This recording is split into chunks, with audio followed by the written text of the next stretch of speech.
When he pushes himself off the freezing white tiles, a sharp pain throbbing behind his eyes. As he struggles to stand, glowing rows of system text flash right before his eyes. The system has loaded into his head, announcing he has obtained a shelter.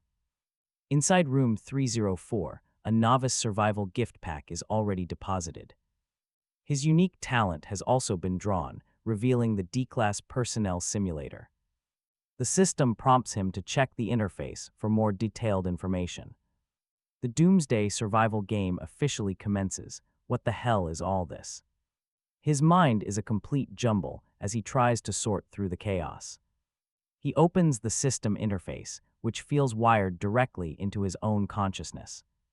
The interface displays only 4 main sections. Personal info is first. The others are shelter, trade, and communication. He checks them one by one. His mind flips through them like the pages of a strange, unbidden book. His profile lists his name as Miop, his gender as male, and his age as 24. His talent is the D-Class Personnel Simulator, and his remarks are blank. When he clicks on his talent, the system description reveals something bizarre. He can randomly simulate 1 D-Class personnel on an active mission once daily. The system's note asks, "Why would anyone want to look for death?" He laughs. Muttering to himself, he pulls up the shelter information to check the status. His shelter level is elementary, granting him absolute safety for 7 days. A message tells him to upgrade the shelter level within 7 days, but how? He complains aloud. They should have at least listed the actual upgrade requirements. Next, the trade area already has pages of listings scrolling by. But every single deal is just a pathetic exchange of literal garbage for food.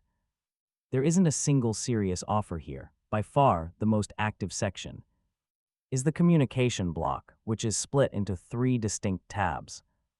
These are world, region, and friends, but the world chat is totally silent. No one can leave messages there, despite 10 billion people being online. Miop has no friends yet, leaving that tab blank, but the region is bustling. Only 999,997 remain. The messages roll past. How did 3 people die already? Weren't they safe? People guess they went outside. There are terrifying, strange things out there. Survivors panic about their apartment locations. Some brag about awakening a system. But others quickly call them idiots, pointing out that everyone got a system. Warnings flash about monsters outside. Some claim this is like a survival novel. They call it the golden time to scavenge resources. Then, more people die. Others mock the dead. If it were safe, a protective barrier wouldn't exist. That logic seems solid. Many express relief that they stayed locked inside. Desperate players search for family and begin asking about each other's talents. As more survivors wake up, the sheer volume of chat messages explodes. He actually has to slow down the message feed just to read it at a comfortable pace. Most posts are desperate missing person notices, but nobody seems to know anyone else. He cannot tell how this system handles the filtering for regional assignments. An entire region of 1 million people seems packed into a single area. The shelters are likely very close. He can already hear muffled noises through the walls, along with strange, heavy footsteps echoing out in the corridor. Peering through the peephole, he can only see a tiny section of the empty corridor end. Outside, thick white mist drifts by with massive shadows occasionally passing through. He opens up his Doomsday Survival Novice gift pack and finds a 500-milliliter bottle of water, a pound of toast, and a knife with a 30-centimeter blade. The entire starter package for his new life, his shelter, is only 30 square meters. The entrance leads right to a sink and stove. Opposite, the sink is a bathroom with a working toilet and shower. The bedroom is divided off by a sliding door, and inside is just a desk, a bed, and a window looking out to the brutal world. That is his safe zone in its entirety. He turns the faucet, but nothing comes out, not a single drop of water flows in the bathroom either. The main supply was clearly cut off long ago. There is no gas for the stove, and the outlets have no electricity, while Daylight makes things manageable. At night, he will have to rely on his system. Interface for light, but since that interface is wired directly into his mind, he is not even sure if it can illuminate the real world. What can he even do? With such a tiny food stash, he will not last more than a few days. Going outside to explore is too risky since he has not seen anyone from the regional chat return alive, and though there are plenty of random voices insisting there are great items outside and urging others to start scouting, nobody has posted a single screenshot to prove any of it. Meanwhile, provocative photos are flooding private messages as if nothing has even changed. Total survivors drop to 999,845. Out of 1 million, over 100 dead in under 10 minutes, even if there really are resources out there, he is not going to risk his neck. He can only try his special talent, he thinks, scratching his messy hair. Looking closely at the description, it really does not look like a serious ability at all. Well, get ready, because here comes the crazy part. Amid the low rumble of a heavy vehicle rolling down the highway, he wakes up wearing an orange jumpsuit with 4 other inmates locked inside a prison transport van, all dressed exactly the same. In the front cabin, completely sealed off behind a heavy wire security screen, sit 4 fully armed guards. Great, he knew something crazy like this would happen, he grumbles silently. Just a second ago, he was sitting on his shelter bed, but the moment he activated that talent, boom, he teleported. Worse still, the body he is currently wearing is not even his own. It belongs to a muscular young guy named Kenneth, with a system prompt flashing that he has 10 remaining simulation attempts. What does 10 times even mean? He screams internally. Does the game just end, or does he actually die after 10 tries? This garbage talent is completely unreliable, and he has no clue what D-class personnel actually do, leaving him with only 10 attempts for trial and error. Don't be nervous, the inmate next to him says, patting his leg and adding that panicking is useless anyway, easily the absolute worst comfort ever. He quickly pushes the hand away, asking what exactly they are supposed to do now. Knowing absolutely nothing, he has to risk raising suspicion just by asking. Suddenly, he realizes the language they are speaking is completely unfamiliar to him. Yet, he understands everything perfectly, as if a translation software was directly wedged inside his brain. Who knows, the guy shrugs. Even those guards up. The guards outside with guns do not even know what they are doing, otherwise they wouldn't need expendable D-class prisoners to scout the way. The man sighs, closing his eyes as if accepting his fate. He doesn't ask anything else since his companions clearly know just as little as he does. Soon, the heavy prison van stops outside a villa. The supervisors and D-class prisoners step out one by one, led by the supervisor. Captain, a tall black man, he calls out for number 1, and a prisoner steps forward, getting fitted with a heavy communication helmet rigged for surveillance before being sent into the villa alone. Several supervisors monitor the feed through their laptop computers. 5 tense minutes pass before the captain says, "Number 2, another trembling D-class prisoner, his legs shaking visibly, also puts on a helmet and disappears inside. A few more minutes tick away, and number 3 is called, the guy sitting right beside him. Suddenly, his vision blurs and he is suddenly sitting back in the prison van. The wheels buzz on the asphalt and he is right next to the guy who just entered that villa. Simulation count 9. He sighs deeply, ruffling his hair. He died. Imagine dying without even noticing it. That is incredibly troublesome. The first 2 who entered are probably dead, but waiting outside is not safe. Either he has to go in and see what is happening, just like before. Patient 1 and Patient 2 enter the villa in order, but this time when the captain calls Patient 3, he steps forward, saying he cannot take the waiting anymore and asking to go first. The captain just glances at him, staying silent, and gestures for his team to fit him with a helmet. He asks for a weapon for self-defense, pointing out they probably want him to last as long as possible. He hopes for Pistol, he has never used one, but firing cannot be too hard. Instead, a team member silently pulls a dagger from his belt and hands it over. He takes it. Reluctantly, he knew they would never hand him a firearm, but trying never hurt. The villa has 2 floors, with the entrance opening into a high domed hall. One side features a staircase leading up, and the hall connects to several corridors. He moves slowly along the wall, using the moonlight to observe. The helmet has a headlamp, but he does not dare turn it on. In the deep night, a light would make him alive. Target, the captain orders him to check the second corridor, his voice crackling in his earpiece, warning him away from the first corridor. Did the captain talk to the other D-class personnel like this before? Doubt rises in his mind, but he does not disobey. Because he has nowhere better to go. Passing the first corridor, he instinctively glances inside. Right at the end hangs a strange, bright orange object. His pupils contract. Have you ever felt like having good eyesight is actually a curse? Because his fellow D-class companion is hanging right there in the dark, dissected and reassembled like building blocks, still retaining a humanoid shape. But close inspection reveals absolutely no human features, hung up like a grotesque piece of avant-garde art, only the scattered fragments of his bright orange prison. Uniform makes him recognizable. Instant panic strikes. He takes an involuntary step backward, but behind him, where there should have been an empty hall, his back hits something. He leaps sideways like he has been scalded.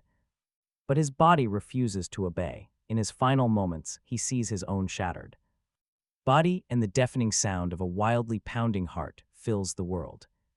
He is back. The heavy buzz of the prison van echoes around him. Even across this rift of time, his racing heart will not calm down. His body is completely whole again, moving freely, but in less than 30 minutes. He must face the creature that rips human bodies apart on a whim. Only 8 simulations remain. Damn, this is bad. What is he even supposed to do? With only 8 tries left, what happens after that? Does he go back or? An intense fear completely locks down his chest, totally scrambling his jumbled thoughts. He slaps his own head hard and forces himself to take a deep breath. The first floor is incredibly dangerous. A monster there shreds people. The scouts who went in first are dead. Should he head upstairs? No. Going in first means running straight into that monster. 8 simulations left. He can try reaching the second floor first. If that fails, he goes first. The prison van screeches to a halt outside the villa for his third run. Entering the villa for the third time, he is already fully prepared to die. Once again, he is the third to enter. The captain gives the exact same order. Check the hallway, but he ignores the captain and bolts straight for the stairs.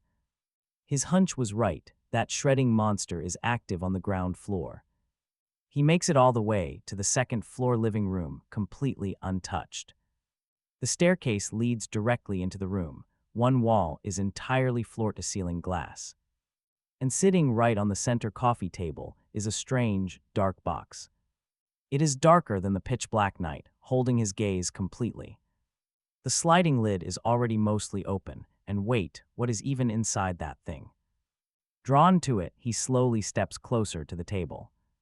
The cube-shaped box is pitch black inside, making it impossible to see within. Open the box completely, the captain's voice suddenly whispers in his ear, and your mission is done, then you can shed your D-class rank and choose to leave or join us. He instinctively raises his hand. But a sudden feeling of dread makes him freeze. Open the box. He died instantly outside before. Why is the captain urging him so fast? Why didn't he speak for the other scouts? Open the box. It promises an end to all suffering and his deserved reward, but can it really end? He slowly pulls his hand back and turns his head toward the window. Looking out the glass window, 4 pairs of dead eyes stare right back at him. The captain and his team are impaled on black pillars, smiling. And in the distance, more pillars are rising, skewering countless other victims. Number 4, open the box, the captain's empty voice demands. The captain's dead voice insists, but he does not hesitate. He tries to close it. The lid is ice cold, freezing his hands. As he pushes, his warmth drains away. Before he can even push it halfway, his entire body goes completely numb. It feels like his very soul is being completely sucked out of him. Soon he blackouts completely. The buzzing sound returns as he wakes. Back in the van, beside the same guy, 7 simulations left. He sighs. If he can just close that box, maybe the loop ends. But he cannot close it alone, since the lid was already 3/4 open. Did the other scouts do it? No, it was likely open from the very beginning. That box is causing the anomaly, which is exactly why they were sent here. Closing the box requires energy, but what about opening it? Does that take energy too? Did those 2 D-class team members and their captain supply that energy? So if he goes in first this time, will he shut it easily? Before long, the heavy prison van pulls up right outside the villa again. He does not waste any words this time, stepping forward to take action. Allowing a teammate to strap on his helmet, nobody objects to a suicide mission. Nobody stops someone volunteering to go first, but stepping inside, he spots a figure. It is hanging upside down in the hall, opening its glowing red eyes. The instant their eyes meet, his entire body begins to completely fall apart. It twists, breaks into pieces, and reassembles into a strange new item. A buzz rings out, 6 attempts left. He stares blankly at nothing. There was no pain, just pure, terrifying distortion. It felt like his entire nervous system was being completely warped. He cannot even move a finger until that sickening sensation finally fades away. Now he can think straight. Going in first means absolute, guaranteed death. He must go in second. Talk about a brutal trial and error process. The van stops. He waits for Agent 1. Then he steps up, asking to enter second. Nobody tries to stop him. He puts on his helmet, waits for the command, and heads right in. This time, that terrifying shadow is gone from the first-floor main hall. No time to look. He runs upstairs. On the second floor, the black box sits there with its lid partially open. Just as he suspected, opening this box slowly drains a person's life force. Those horrible creatures definitely escaped from inside. He runs over to the table. He tries to force it shut. The captain's voice suddenly barks in his ear, demanding to know what he is doing, but he ignores the warning. It does not matter anyway. The box lid is freezing cold to the touch. His warmth fades slower this time, but he still loses all feeling. Worse, something sneaks up behind him. His flesh begins to warp and break apart, but he pushes through anyway. Since he can barely feel the pain, he manages to slam the lid closed. Instantly, his senses vanish. He collapses to the ground, staring into the dark. His mind goes completely blank as the system announces the simulation ended. He still has 6 attempts remaining and gains 6 random event items, along with 1 usage of the Deep Abyss box and a special title. With the Savior title earned, he wakes up in the shelter feeling fine. But looking around the room, a sudden wave of dread washes over him. Hanging on the wall is an orange human specimen, displayed like a mural. He gasps in sheer terror, wondering how that thing managed to follow him. A shiver runs down his spine, but then he realizes what is happening. This scary mural is just one of his rewards from the simulator. The other items lie on the floor. There is a loaded handgun, rations, medical supplies, combat gear, and a dagger. The pistol is a totally unfamiliar model, fully loaded with 10 rounds. His ration pack contains 5 energy bars and 2 cans of energy drinks. There is no ingredient list, leaving him with absolutely no idea of the contents. The medical kit holds 3 metal syringes labeled emergency treatment and lifesaver. There is also a roll of bandages, anti-inflammatory medicine, and pain relievers. The combat fatigues fit him well, and his ordinary dagger feels surprisingly well made. Opening the system panel, he finds 2 intriguing prompts waiting inside. One is for the Deep Abyss box, and the other is for a title. It is the Savior title, earned because his deeds saved an entire area. Unlocking more of these will improve his treatment as a D-class worker. Better treatment is nice, but he scoffs at the offer. Why not just promote him to C-class to get easier, safer work? Next is the Deep Abyss box, which can be opened once for free. But a warning pops up, advising him not to open it carelessly. He worries it might unleash a literal monster, and honestly, can you blame him? Since the system guarantees absolute safety here, he decides to go ahead. Whatever comes out of the box shouldn't be able to bypass system rules. And since this safety only lasts 7 days, now is the best time. A pitch-black box suddenly materializes right in the center of the shelter. It looks exactly as it did during his initial simulation run. The box snaps open automatically, unleashing a flood of bizarre objects. For an instant, he feels like he has died countless terrifying deaths. All sorts of strange, grotesque items pack themselves tightly into the room. The system warns that dangerous information has been detected. It immediately begins processing the threat to make everything harmless. Once complete, the system prompts him to make a choice quickly. Now the shelter resembles a creepy basement straight out of a movie. Eerie artifacts are everywhere, including glowing white bottles of unknown material. There are toy animals with weird fur and a penguin with one moving eye. Even his own body is covered in trembling, aqua-blue butterfly creatures. For a moment, he stands completely frozen, having no idea what to choose. Let's be real, even a master appraiser would struggle to identify these. But there's no rush, as being anxious won't help him anyway. Since he can't understand any of it, he decides to follow his instinct. First, he immediately rules out any of the items that can move. If they recover after his 7 days of safety, that's a massive risk. It is much better to choose something predictable and easily controllable. In the end, he sets his sights on a mysterious deck of red cards. The container is made of strange material, featuring a pale gold ring design. Inside are exactly 100 cards that automatically refill the deck. Meanwhile, any card he draws will automatically disappear after use. He isn't a fan of gambling, but he does love a good card game. The system asks him to confirm, and he gives his final approval. Instantly, the bizarre items in the room begin to fade away.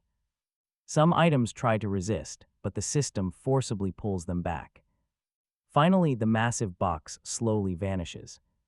It vanishes, leaving nothing behind as a thorough neutralization begins. The system reports processing complete and awards an abyssal relic card box. It prompts him to draw. A card box appears out of thin air and he reaches. His hand inside, shouting out, "It is my turn, draw," the card feels. Like leathery monster skin, engraved with complex patterns on the back and a goose on the front, the card dissipates. And a blood-red creature resembling a giant goose appears inside his shelter. He stares right back at it. A big goose honks. Their eyes lock for a long moment and he absolutely cannot figure out what this bird is actually useful for. Sensing his confusion, the giant goose elegantly raises a wing, pulling a steaming bowl of goose-leg rice from the void, sliding it toward him. "Can you make anything else?" he asks. "Just a honk for no." Another bowl, honk.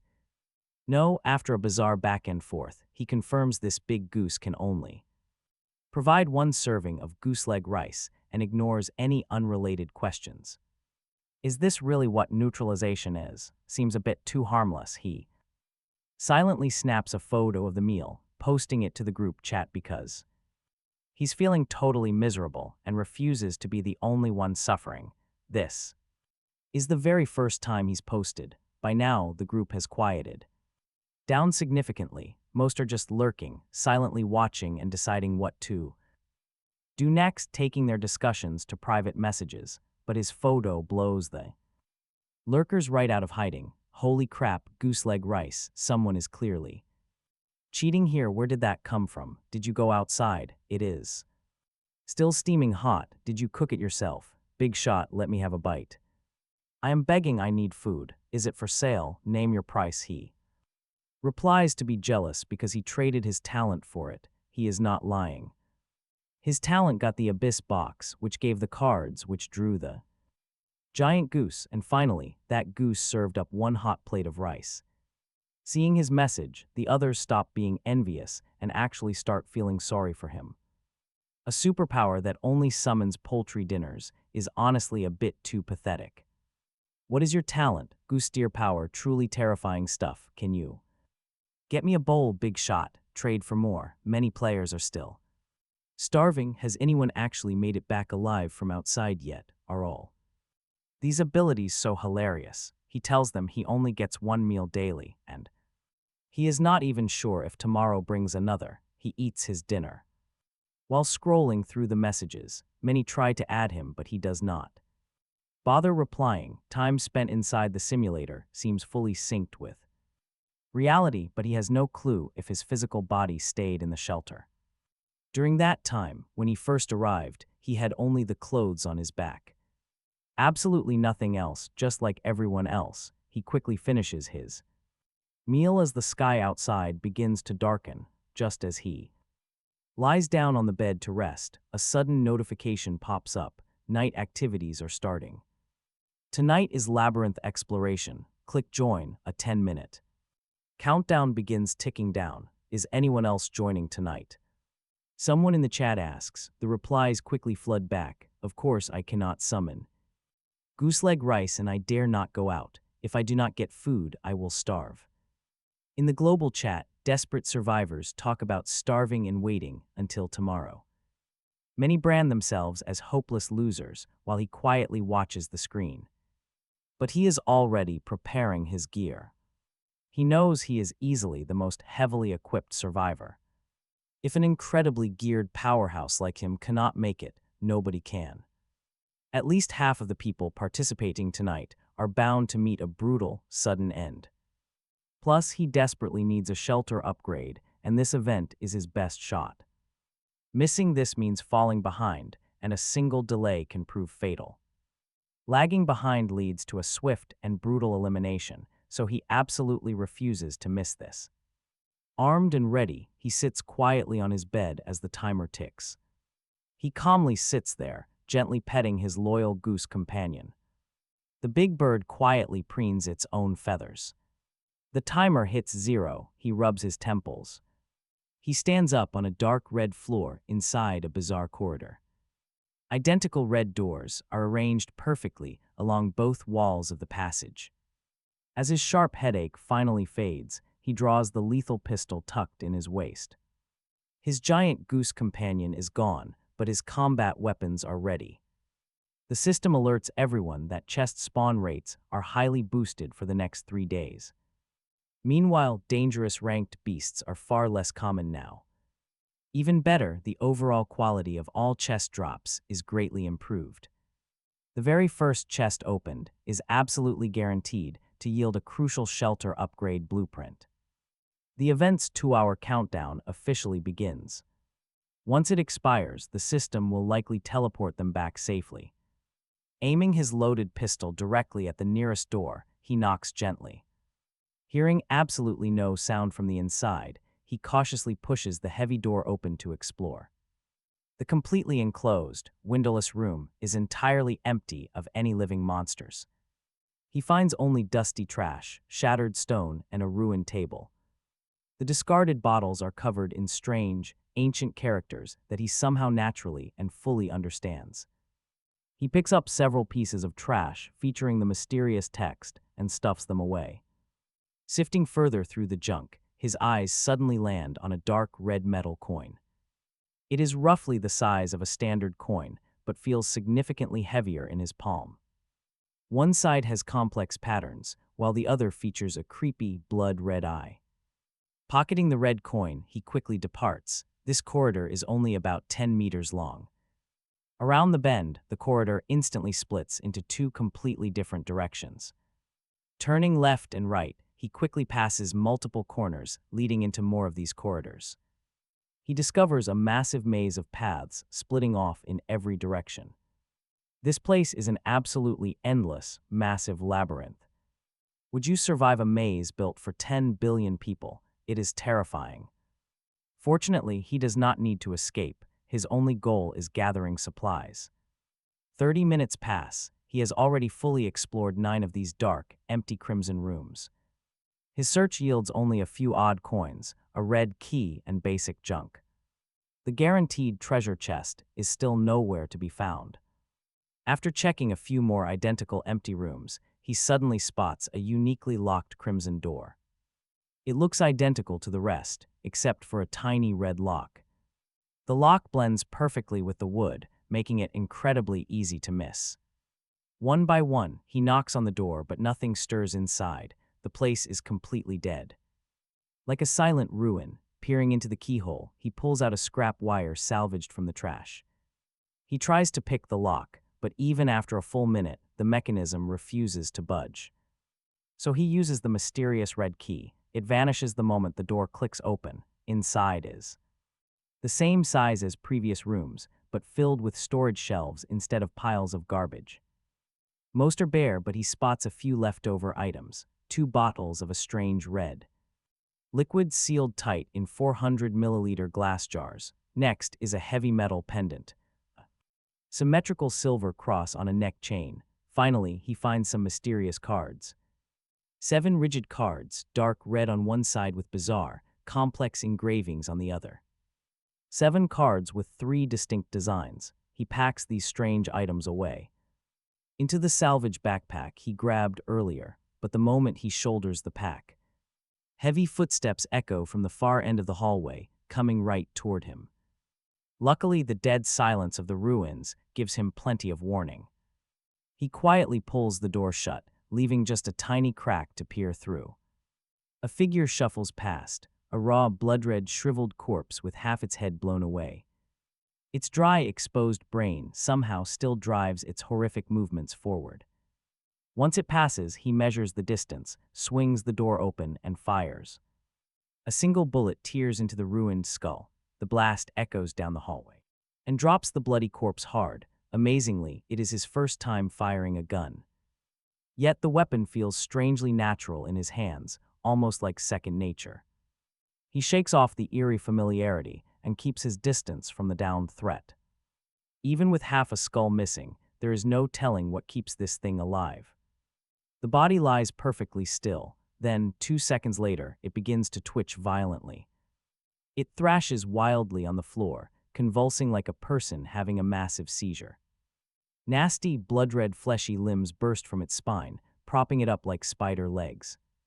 Its stomach tears open, and shriveled organs burst out with sudden, terrifying life. Blossoming into a brand new nightmare, he fires 3 rapid shots. 1 to the chest, 2 to the lower abdomen, spreading his shots deliberately.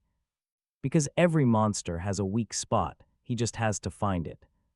Now watch this. The beast leaps like a giant frog, bouncing hard off the ceiling and crossing 8 meters in 2 blinding bounds right toward him. He takes a calculated step back, dumping the rest of his magazine directly into the lunging beast. At this range, precision is useless. He needs raw, overwhelming firepower. The gun clicks empty. He drops it, instantly anticipating its trajectory to dodge. The next leap while pulling his sharp dagger, but the beast miscalculates. It crashes heavily into the end of the corridor, thrashing wildly. After a brief struggle, it goes completely still. Bulletproof it is not.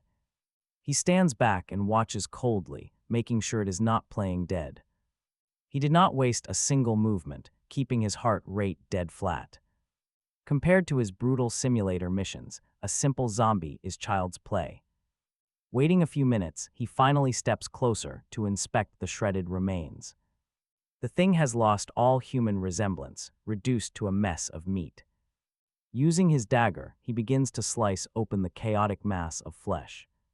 Bizarre scrambled tissues and alien organs are fused tightly together. He wonders how it even functioned, but quickly dismisses the thought. He starts studying the strange tissue structures. 10 minutes later, putting the dagger away with satisfaction, he moves on, finding a keyring with 5 identical red keys on the body. These keys seem to be credentials for opening doors with little connection to actual locks. Afterward, he no longer opens unlocked rooms because they mostly contain trash, and even if something turns up, it is just a few coins, while keys take 9 rooms on average. Finding a treasure chest quickly is his main priority. To learn the upgrade requirements, he moves through the corridors quickly, twirling his empty pistol. When he fired earlier, he felt incredibly familiar with the weapon, as if he had used it for decades. That is almost certainly the residual experience from simulating Kenneth. He had never even touched a pistol before in his life, making it the only explanation for such incredible marksmanship. Kenneth was D-class personnel after all, so there had to be a reason. He possessed some unique skills. Soon, he finds another locked red room, knocks without getting a response, and uses his key. The room is identical to the others, but without any garbage. In the center is a redwood box that is not locked. He cautiously pries the lid open with his dagger. Honestly, who wouldn't expect a trap? But surprisingly, there are no dangerous items inside, and no blood corpse jumps out. The chest vanishes after being opened, leaving behind 3 distinct items: a shelter, upgrade blueprint, a hard card, and a bottle of red liquid. The system asks if he wants to use the blueprint. He accepts and is told to collect 10 mutated organs from unranked creatures as materials. For the upgrade, it currently stands at 0 out of 10 mutated organs. Wasting no time, he hurries back to the blood corpse he dissected earlier.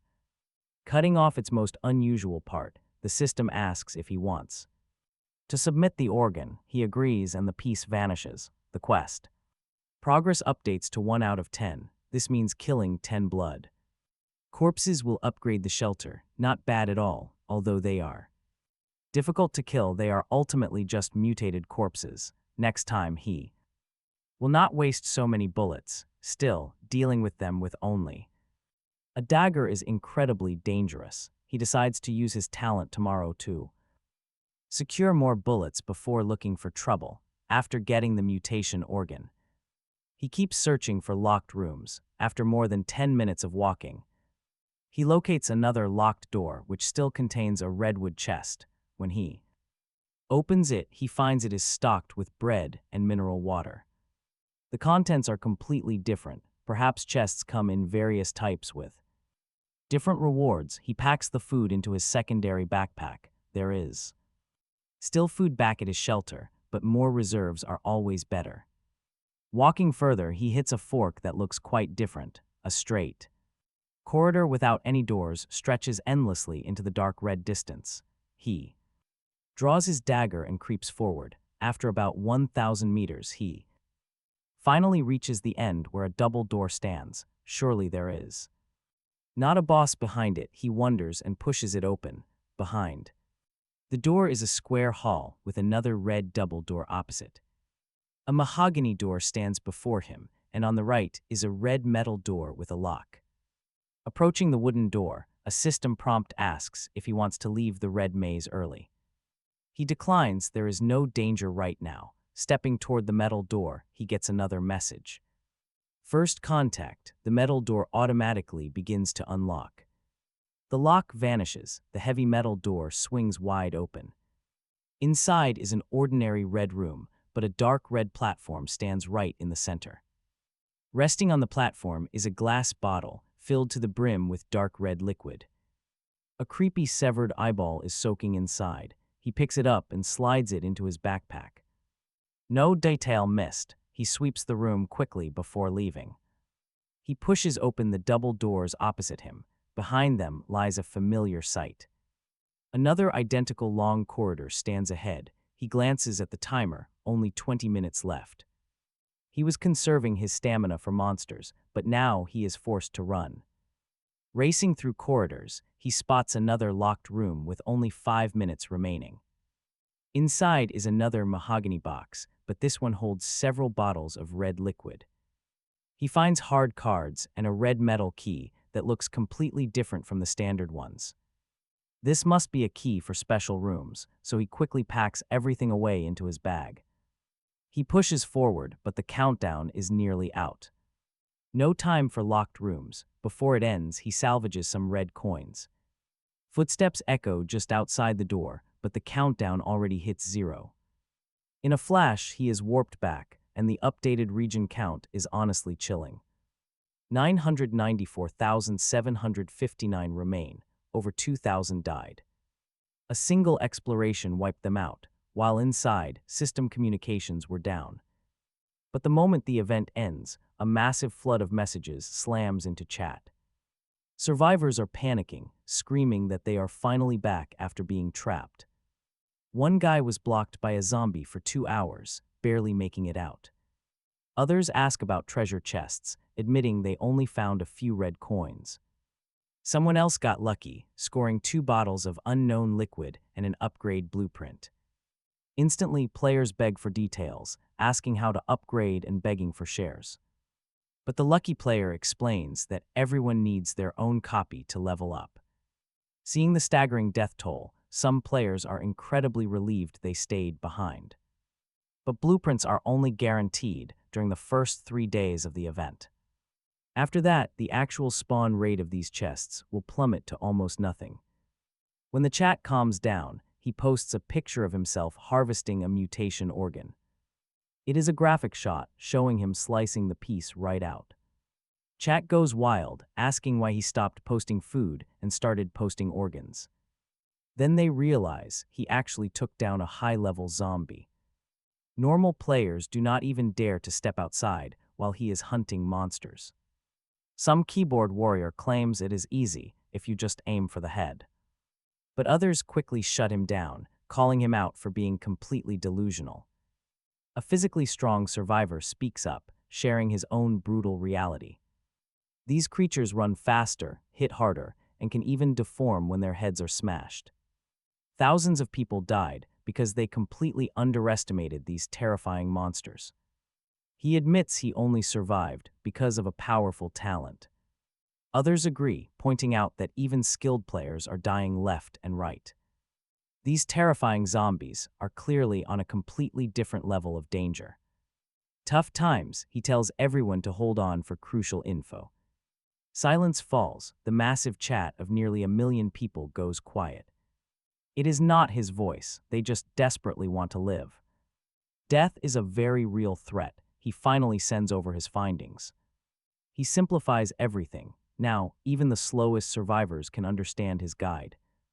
They know what to do next, but he still adds one warning. The mutation organ seems to be the weak point of mutated beasts. He hit it eventually, but firing 10 bullets definitely wore the monster down. Caution is key. Immediately, the chat floods with praise for the boss. They thank him for sharing, wishing him a peaceful and long life. Others complain, gathering 10 blood crystals feels almost completely impossible right now. Upgrading seems totally impossible, and they desperately wonder where he got a gun. If they only traded talents for food, seriously, how did he get a gun? What kind of divine talent is that? They wish they had it as well. He posts again, offering extra bread and mineral water to the public. Supplies are tight, he wants to trade them for rare maize products. Highest bidder wins, especially since he does not know their true value. He lets them decide. Predictably, some users immediately start whining in chat. They complain about starving while this big boss hoards all the food. If you have extra food, you should share it with the needy. He does not tolerate guilt trips. He blacklists the whiners instantly. Now neither side can see each other, which solves the problem. He does not have to see annoying messages, and they can stop crying.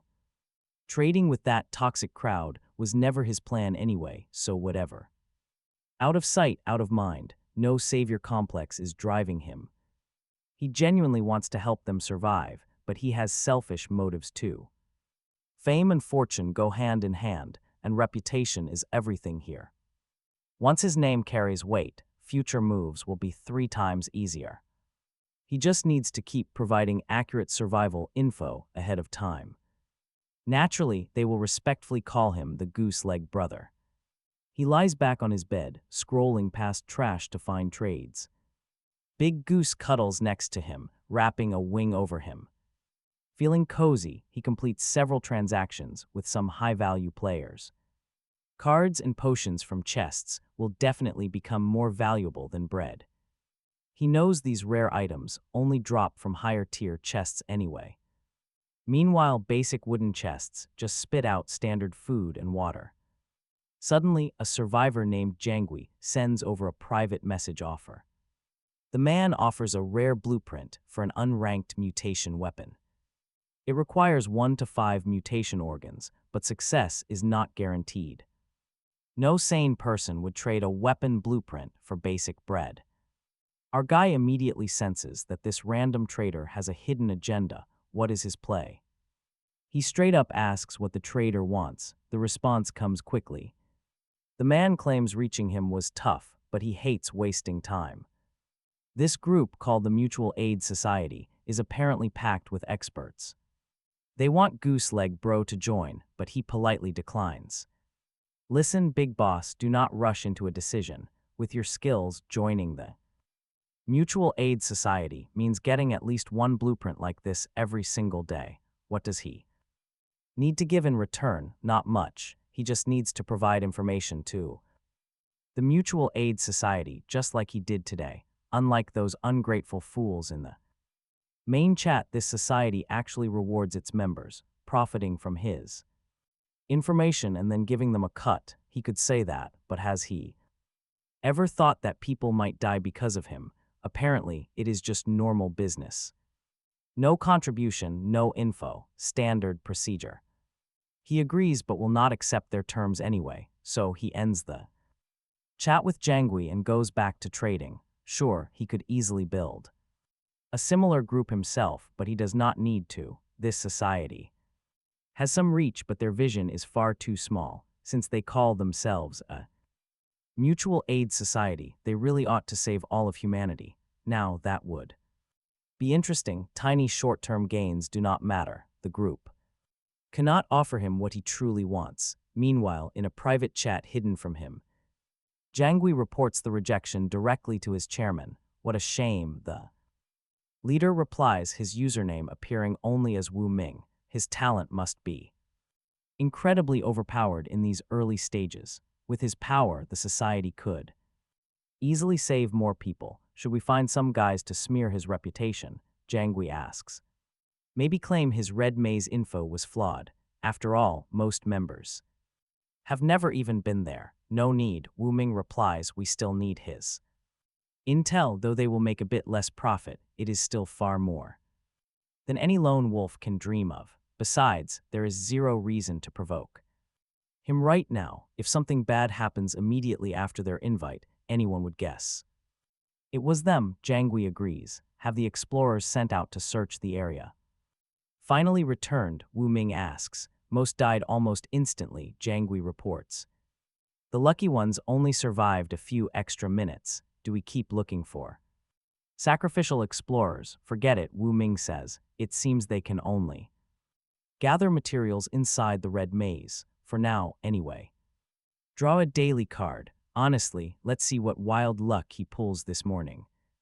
Time to draw. He hops out of bed with excitement, starting his daily gacha ritual. The card fades and a crimson cat materializes right in the middle of his room. It elegantly leaps onto his bed. Rolling right against his leg, stroking the soft fur, he smiles. Having a loyal companion in this hellhole feels incredibly nice. No stress, no worries.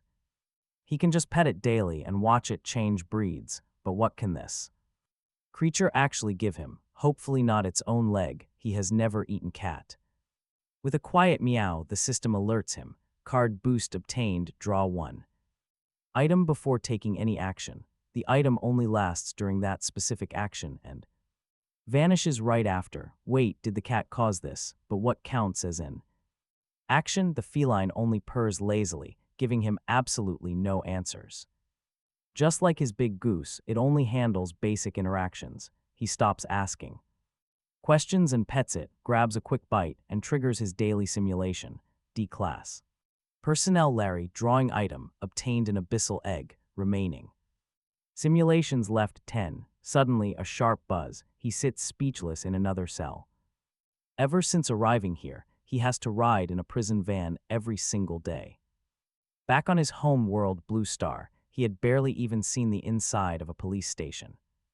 One teammate, Larry, is a muscular 50-year-old built like an absolute brick wall. His massive frame makes our main character feel incredibly weak, absolutely useless. Meanwhile, the system has quietly placed the abyssal egg inside his right pocket. It is roughly the size of a quail egg, feeling soft like a peeled boiled egg. Squeezing it reveals a surprising resilience. It definitely won't be crushed easily. Anything related to the abyss gives him a bad vibe, and he has no clue how to use it. For this mission, he only has 2 teammates with him, but they still have 4 guards watching them. The other 2 D-class prisoners look just as tough and intimidating as Larry. Before long, the prison vehicle pulls up near the dark entrance of a massive tunnel. He steps outside. Still, the transport van remains parked quite a distance from the opening. The armed guards clearly have no intention of getting close, as if the tunnel might swallow them whole. The commanding captain barks out an order for number 1 to go in first. He is a stern, unyielding man who looks completely unapproachable. The other prisoners do not budge. Unfortunately, our main guy is designated as number 1 today, so he cannot avoid scouting ahead. Stepping forward, he allows the supervising officers to strap a heavy helmet onto his head. As usual, he asks if they can provide him with any kind of weapon. The guard glances at the captain, gets a nod, and pulls a sharp dagger from his belt. Handing it over, he watches as our guy approaches the massive tunnel, blade in hand. It is a massive semicircular 2-lane tunnel, 20 meters wide and 10 meters high. Bright overhead lights illuminate every single corner as he enters, sticking closely to the right side. Not a single person or vehicle is in sight as the endless passage stretches out forever. After walking for about half an hour, he still has not encountered a single thing. There is only dead silence from his headset, and though the path curves, there are no forks. He only has 2 options, press onward or retreat. Things feel surprisingly calm this time around. Almost too calm, he has walked 30 minutes without running into a single terrifying monster. During his previous run, he had already died and restarted multiple times by this point. Suddenly, complete darkness swallows him, as if every single overhead light has been shut off. He freezes pitch black, no light, no sound, just his own racing heartbeat. After waiting in silence with no sign of the power returning, he hesitates before moving forward. But that single step acts like a trigger, and the entire tunnel instantly flashes back to life. Squinting against the sudden blinding light, he struggles to adapt to the jarring change. And that is when he spots a towering dark shape sitting right along the left side. Straining his eyes, he desperately tries to focus on the terrifying silhouette ahead. Through the hazy light, he sees a towering humanoid beast covered in writhing flesh. Its limbs are impossibly long, with deadly bone spurs protruding from its lower torso. A greenish-black tail whips behind it. He spins around. He runs. Equipped with only a single dagger, fighting this deadly creature is absolute suicide. He silently curses his own thoughts, wishing he had not jinxed his peaceful stroll. The beast lets out a deafening roar and lunges forward like a starving beast. Suddenly, everything plunges into blackness again, but only for a fleeting split second. The lights flash back on. The monster is gone. He looks back. Nothing is there. Was it all just a vivid, terrifying hallucination? He questions his own mind, absolutely certain that something is deeply wrong here. Anyone in this tunnel would think they were going crazy. He hesitates, then turns right back. He returns to the exact spot. The lights stay on, leaving no trace of the monster. Damn it, this is getting genuinely spooky. He scratches his head in pure frustration. This mission is proving way more troublesome than the last. He debates whether to press on. Should he turn back? Forget that. He decides to push all the way through this simulation. He has 10 attempts anyway. Time to see what happens. He keeps walking. The tunnel is dead silent, echoing only his footsteps. He randomly wishes for milk tea. Or maybe he could stumble into a shop. Better yet, let some smart monsters show up. Or let him return to Blue Star with a massive fortune, he keeps wishing. Since the monster appeared right when he thought of it, he suspects a wish-granting function. That convenient encounter made him think his thoughts might actually manifest here. But nothing happens. After tens of minutes of walking, the lights suddenly plunge into darkness. He keeps walking. The darkness flashes and vanishes in an instant. Staring diagonally ahead, he ponders. The threat level seems pretty low right now. Only one monster after an hour. Last time, he had to restart multiple times already. Just as expected, a figure slowly emerges on the left side of the passage. But it is not a monster. It is one of the D-Class squad members. He recognizes him from their transport vehicle. He asks why the man is back. At the exact same instant, the other guy asks how he managed to get ahead. They both speak at once. He freezes, immediately realizing the bizarre situation. Jesse thinks he turned back, but he did not, and this tunnel has absolutely no forks. Unless Jesse came from the opposite end, they would have had to cross paths. Did the supervisors drop him off at the far end of the tunnel? He wonders if this is some sick experiment. Is the man lying to him? Did he pass him in the dark, talk about a recipe for absolute paranoia? Is he even a D-Class survivor or some terrifying mimic monster? Jesse looks at him with deep weariness, asking what he means by getting ahead. His right hand drifts toward his waist. He quickly apologizes to ease the tension. He claims he got disoriented when the lights went out. He wants no conflict. Both of them are strong, and a single mistake could ruin this attempt. Jesse frowns, pointing out that the blackout literally just happened. He tells him he is hard to understand, asking if he is a foreigner.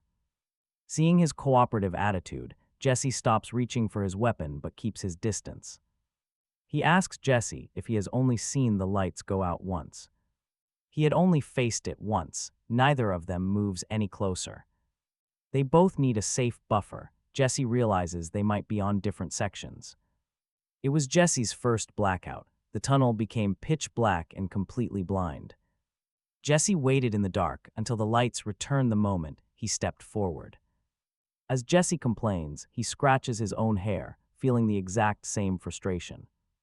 This place is proving to be a massive headache. Jesse suggests they head back. Since he turned back anyway, they can stick together. They have walked forever without end. There is no signal in their headsets. Jesse has wanted to turn back for ages. But Jesse feared the guards would shoot him if he returned entirely alone. Jesse licks his dry lips. He agrees, figuring the guards won't execute them. At most, they will make them restart the walk. He steps closer, and suddenly, he feels something is off. Jesse looks listless and in far worse shape. He sighs, feeling hungry after walking for so long, though thankfully he ate beforehand. He asks Jesse how long he has been trapped here, but then his vision completely blacks out. In the dark, a voice whispers in his ear, almost 3 hours. He is totally exhausted. He steps back, but Jesse has already vanished without a single trace. Just like that monster, cursing, he turns around to walk back the other way. If that other prisoner was not lying or crazy, this tunnel has a temporal anomaly. He has never encountered anything that can mess with time itself. Just thinking about it makes his head hurt, but he cannot jump to conclusions. There might be other explanations. He begins walking back into the gloom. He walks for what feels like eternity, far longer than his initial journey deeper. Yet the endless passage stretches ahead, and the entrance is completely gone. He is officially screwed, and honestly, would any of us survive being trapped here? He tears off scraps of his uniform, dropping them to mark his trail as he moves. Before long, his vision blacks out again, but this time he knows what to expect. He steps forward as a figure appears ahead. It is the other prisoner. Patient number 3 asks why he is turning back, looking at him strangely. Sensing that this guy is a bit off, he asks which number he was to enter. He ignores the question, asking instead how long he has been inside. The prisoner answers that he was the third to enter, so he is patient 3. As for how long, probably a few hours, but he has no watch.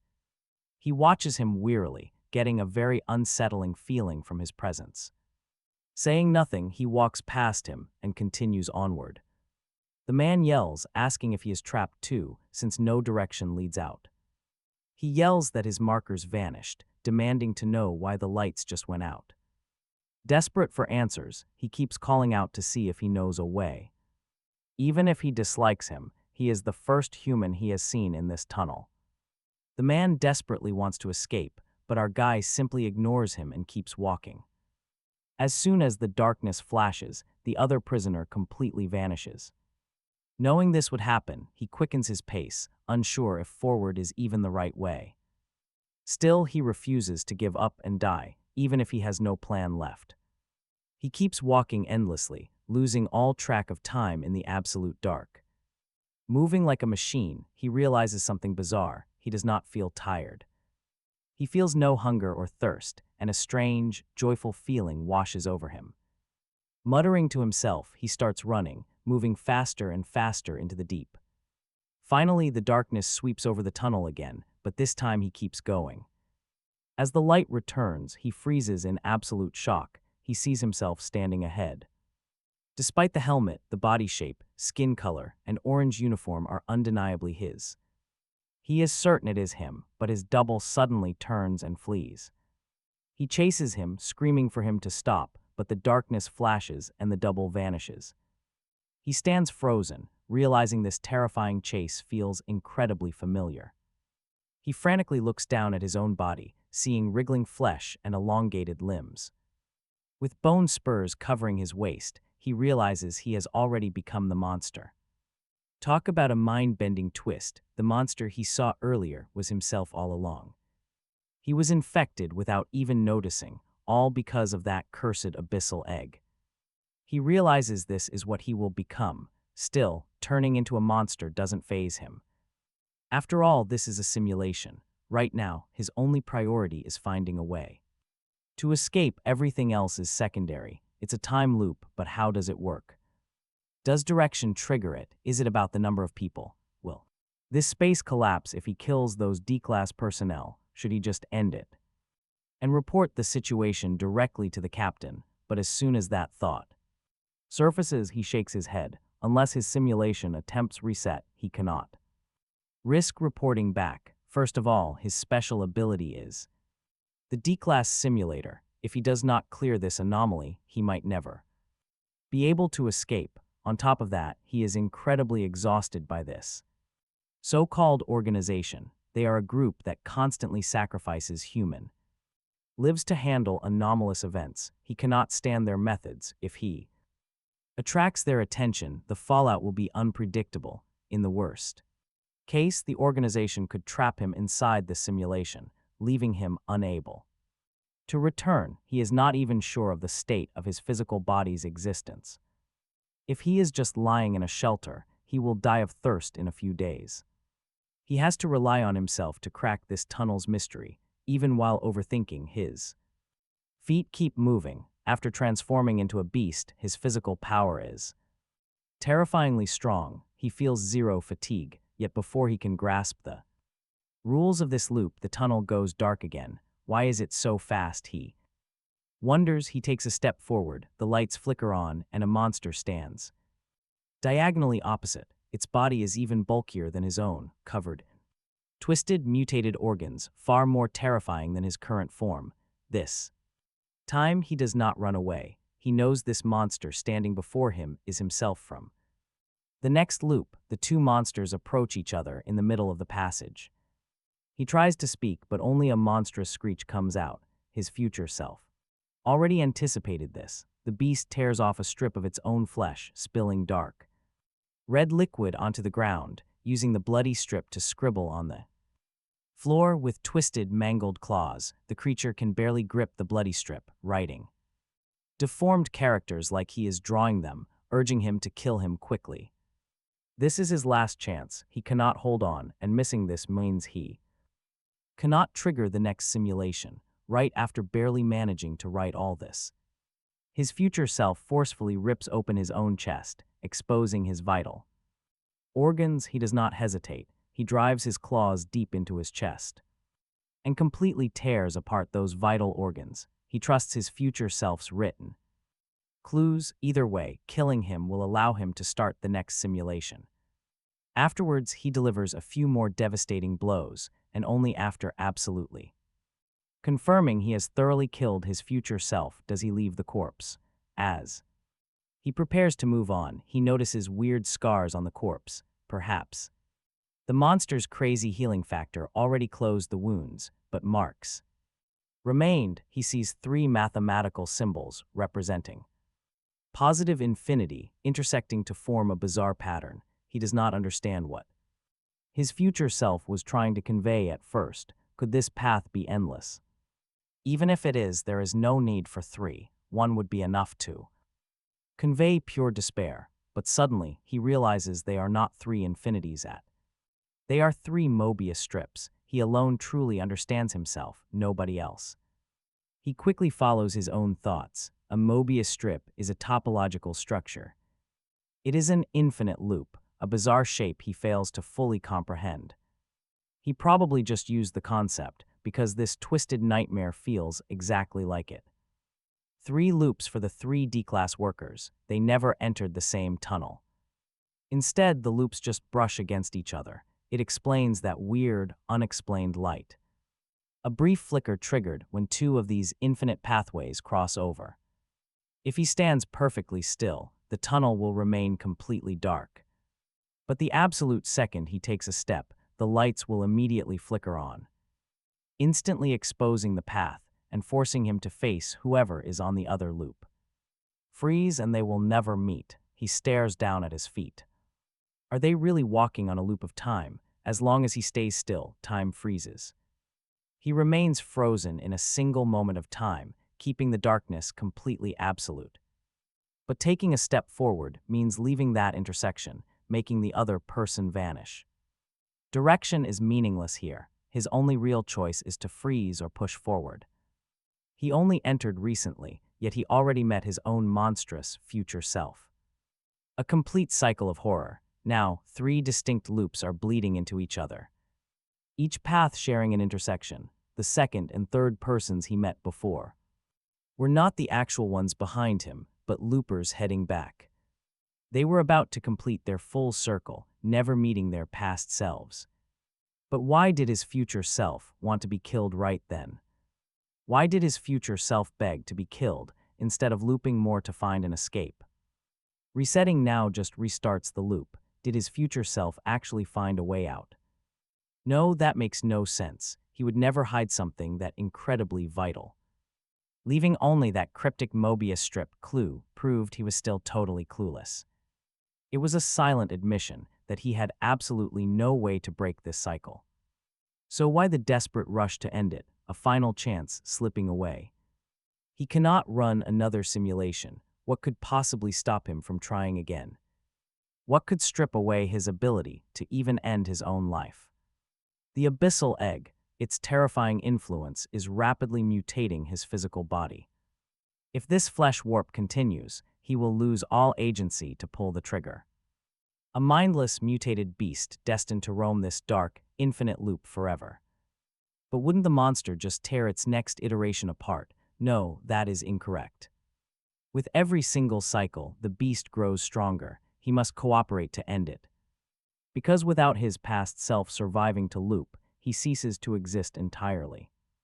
What if he lets his future self kill him instead? No, that is far too risky. His grasp on temporal physics is too shallow. Blind guessing could ruin everything.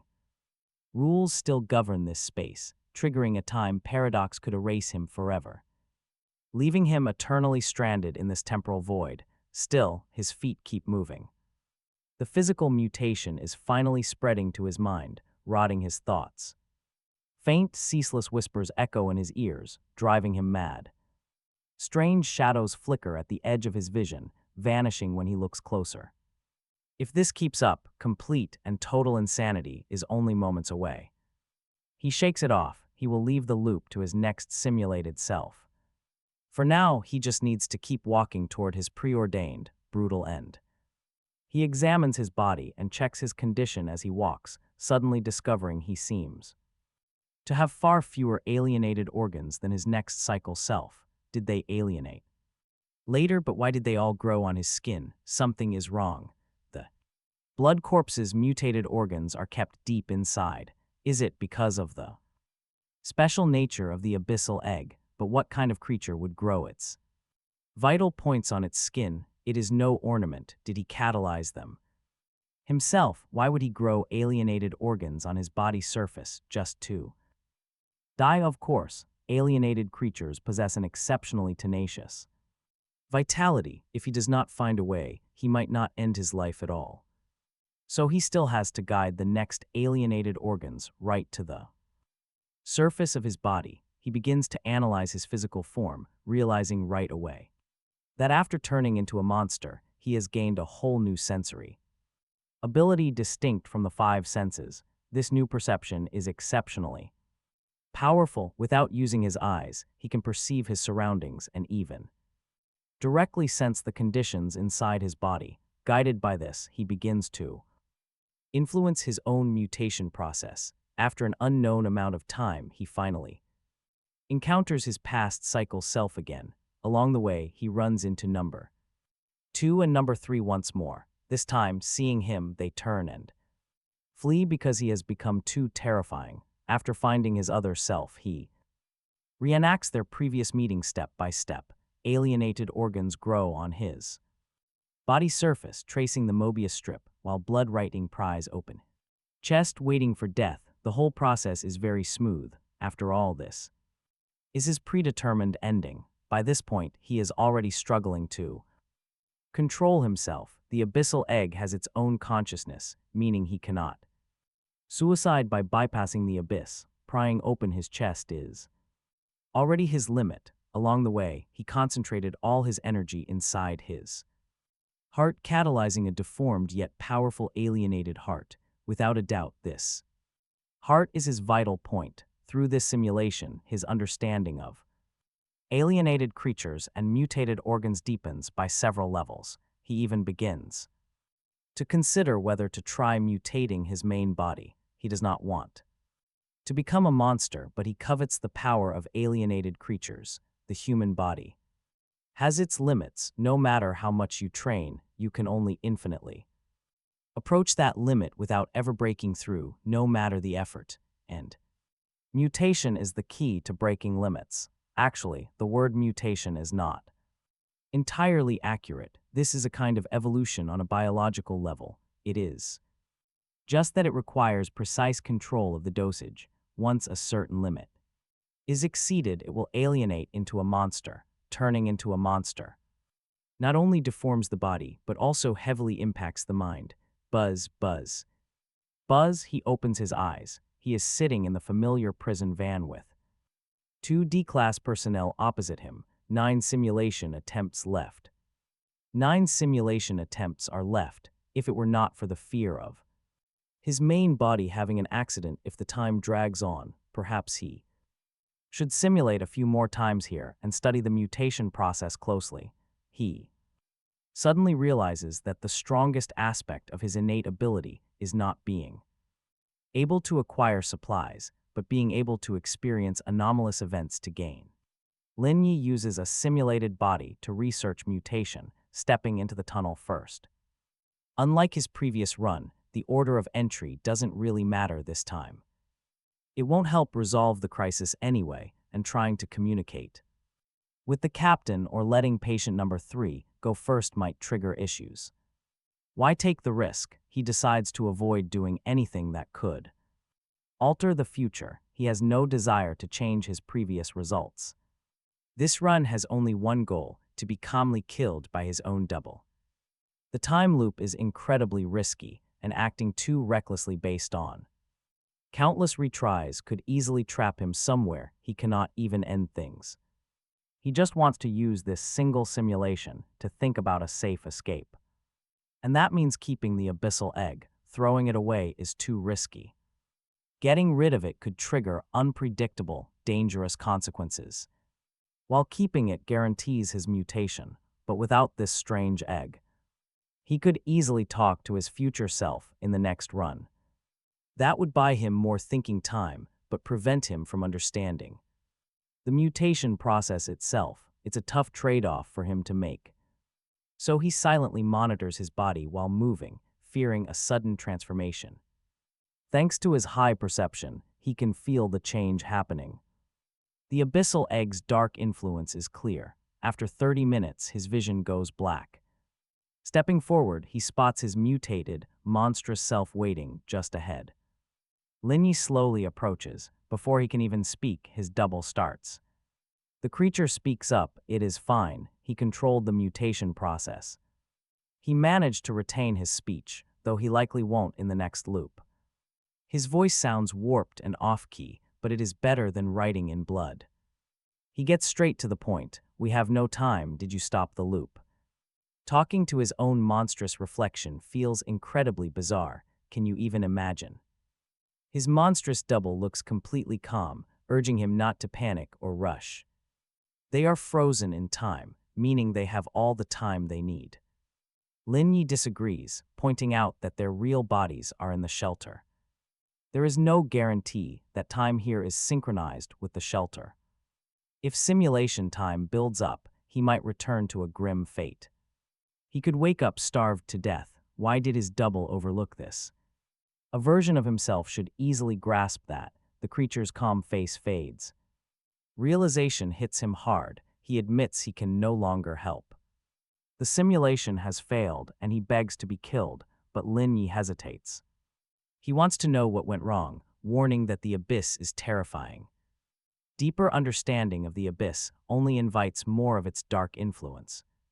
The entity's consciousness has him trapped, making death his only option.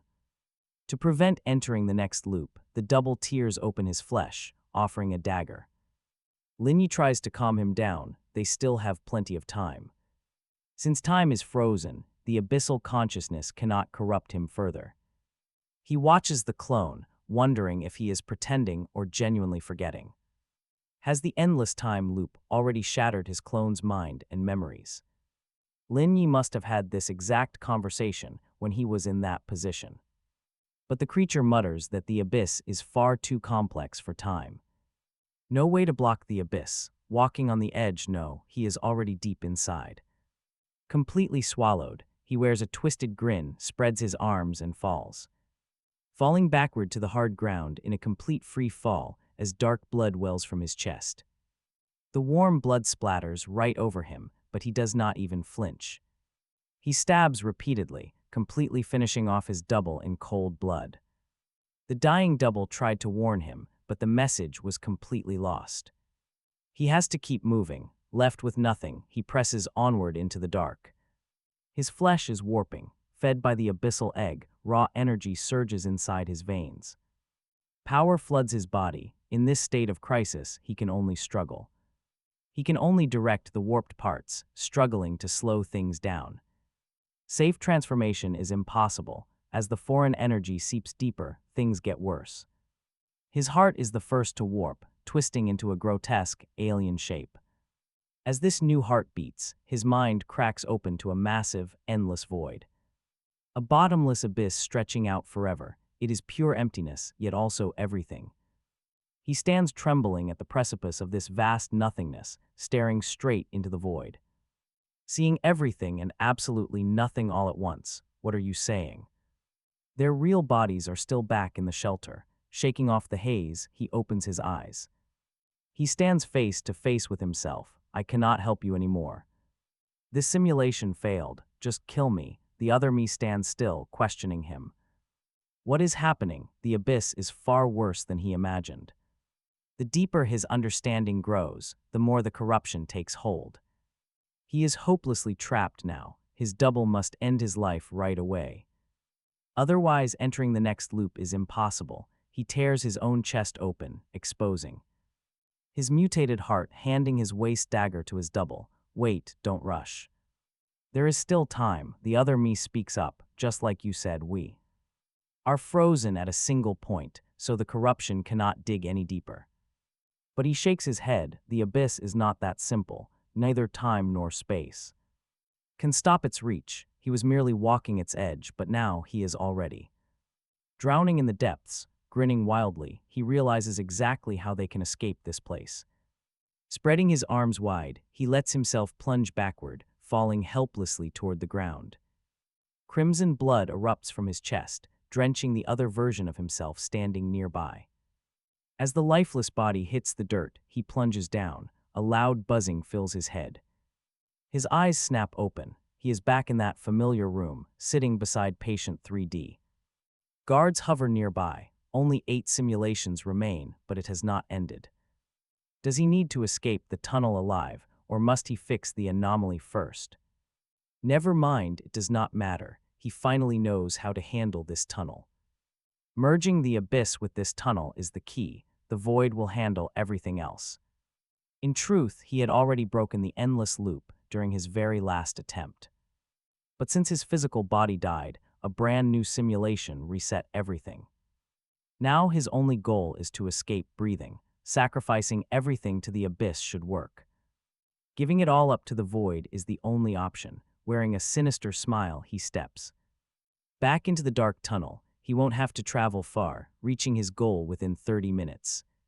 He pushes forward with wild fanaticism, a burning madness spreading fast through his veins. Spreading like a lethal virus, spiking his core body temperature by 2 entire degrees. This intense fever scorches his mind, incinerating the absolute last remnants of his sanity. Dark, twisted thoughts flood his brain. There is a mission to complete.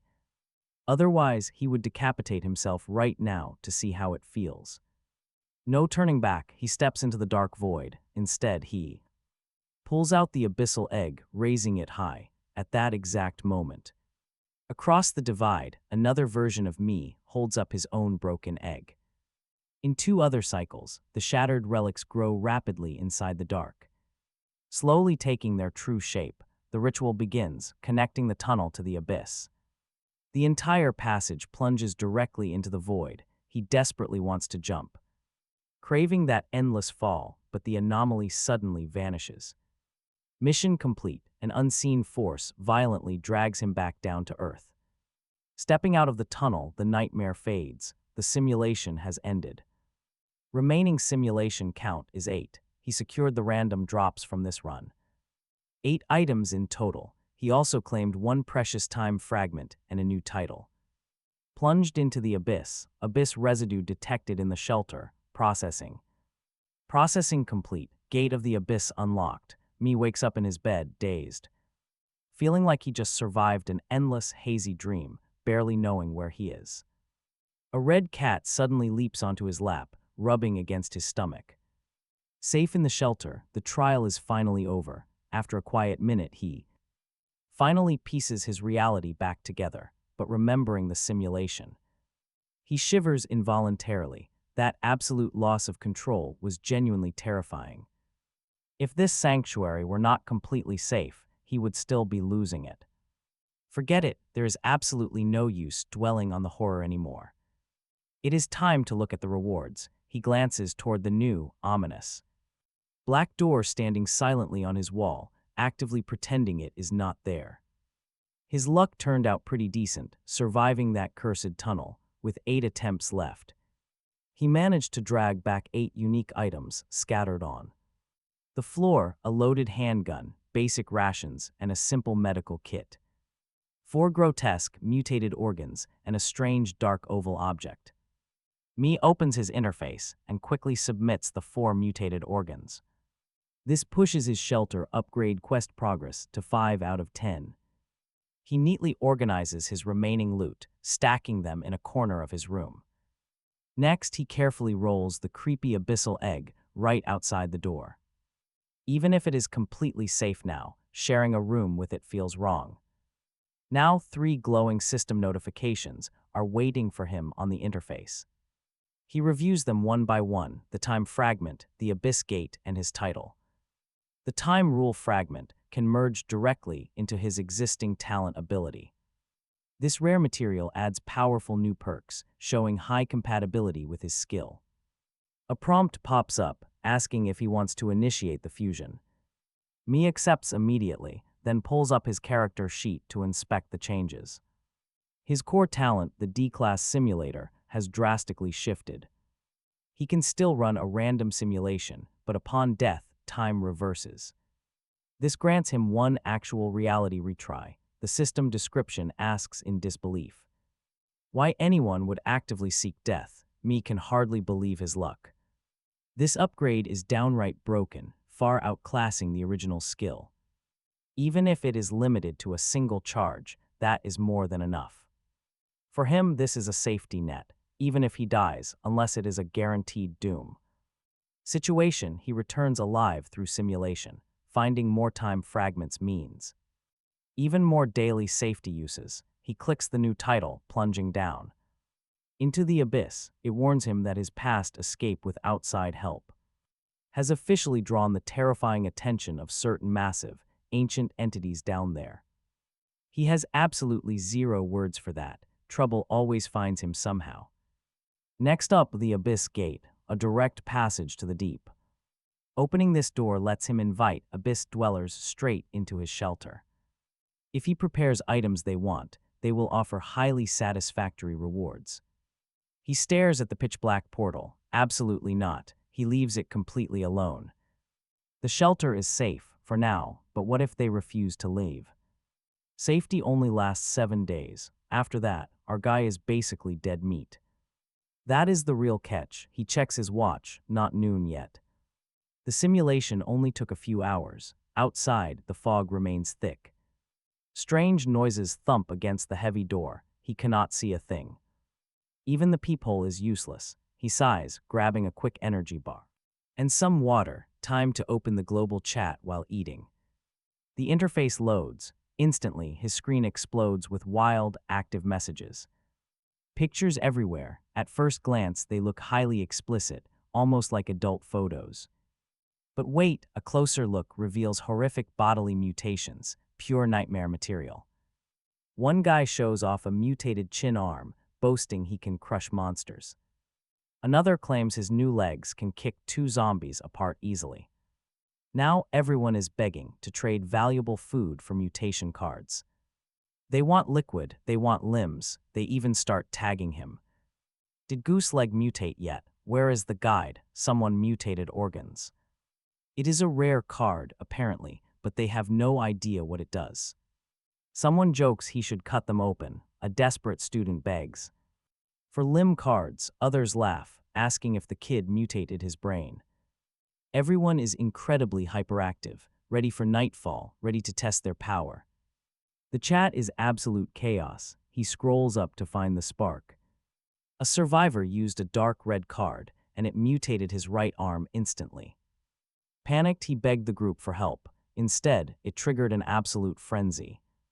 An absolute mutation craze. The actual process is shockingly, dangerously straightforward. They just place the card on their skin, and it slowly sinks in. Within minutes, it melts inside. The flesh morphs immediately. Different patterns target different body parts. Limbs are the most popular. Combat-ready arms and legs are highly sought after, and luckily, the most common. But here is the danger. Mutation requires massive energy and nutrition. The first survivor starved, eating literally his entire food supply just to survive. Even then, he only finished mutating after chugging a rare red liquid. Our guy is completely stunned. Honestly, these people are insanely reckless. He would never dare to morph his own body so casually. Ignorance is bliss, apparently. He decides not to warn the group. Instead, he lies, claiming he is far too scared to try. Why share the risks? In this world, knowledge is survival. He only has a superficial understanding and keeps quiet about things he does not deeply understand, since the system lets players get mutation. Cards using them is clearly a key part of survival, not his call. He cannot interfere. After eating half of a tasteless energy bar, he opens the trading interface, compares the card patterns, keeping one of each for himself, putting the remaining arm and leg mutation cards up to trade for other body parts and useful items. Before long, he receives a message from Jiang Wei. "Hello, Brother M," he greets. "What is it?" he replies. Jiang Wei asks if he understands mutation cards. He replies that he has some understanding, but not deeply, so he did not share it to avoid misleading others. When asked to explain, he warns that mutation is dangerous, so it is best to wait a bit longer. When Jiang Wei asks if that is all, he says yes. Jiang Wei then sends several card images, asking if he needs any. He notes he lacks the fourth card. Jiang Wei immediately initiates a trade and sends the card over, asking for more details. He explains that mutation relies on absorbing energy for reinforcement, with mutated organs being the final stages of that power. However, he warns that mutation must be kept within strict limits. Otherwise, it will severely damage both the body and the mind. But keeping this balance is incredibly tough. It is safe inside the shelter, but inside the red maze, simply breathing and moving around will automatically absorb energy too. Strengthen the body, which is why he strongly advises against using these cards. Jiang Wei asks if they can still mutate naturally just by exploring the red maze. He replies no, explaining that the energy absorbed from breathing and moving around has a very slow effect, nothing like using mutation cards directly. His point is, using a card before entering the red maze might seem fine at first. But continuing down that path, it is a one-way ticket to total destruction. Still, since the system allows players to obtain these cards, there must be a way to resolve the dangerous side effects in the future. But let's be real, avoiding them completely might get you killed outside, so he leaves it at that. The choice is entirely up to Jiang Wei. He understands, offering a quiet thank you. He replies there is no need, since Jiang Wei paid for the info with a card. Elsewhere, in an exchange hidden from view, Jiang Wei reports back to his guild leader, saying he finished asking and that the target wanted card number 4. Sending a screenshot, he is praised by Wu Ming, who notes that card is the rarest and they only have 2. He asks if they should share this crucial information, and Wu Ming replies to tell them in slow stages. Only the core members should learn about the red maze. Jiang Wei understands. Wu Ming warns him not to use mutation cards yet. The risk is just too great. Jiang Wei thanks his leader. Soon, evening arrives and Brother M has just finished the rest of his energy bar when a system notification pops up. And just like that, the night activity begins. Explore the maze. With a 10-minute countdown ticking, he agrees to join. It takes him mere seconds to put on his gear. All his necessary items are already packed and ready to go. The 10 minutes fly by and he sets down his cat. Watching the timer hit 0, he rubs his head and climbs up into the dark. Red ground stretches out. Around him are familiar corridors, and his gear is completely ready. The system reminds him once again that for the first 3 days, treasure chest spawn rates are way up, while the chance of ranked beasts is reduced, plus the overall loot quality is highly improved. Even better, his very first chest is guaranteed to contain a shelter upgrade blueprint. Then, the night phase begins at 15,959.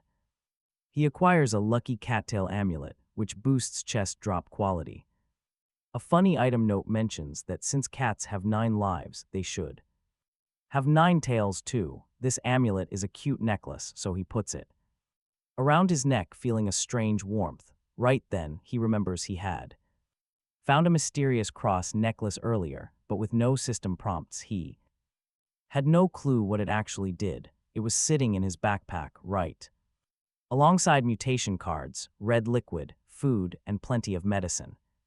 He brought absolutely everything. Now, he decides to try on the cross necklace. Instantly, it feels like he is dragged right back into that horrifying tunnel, reliving those overwhelming, superhuman senses that only a true monster possesses. Holy crap, he gasps, quickly ripping the necklace off. The effect is simply too strong, making him fear the side effects. Better to study it later inside the safety of his shelter. Stashing it, he hunts for locked red rooms and blood corpses.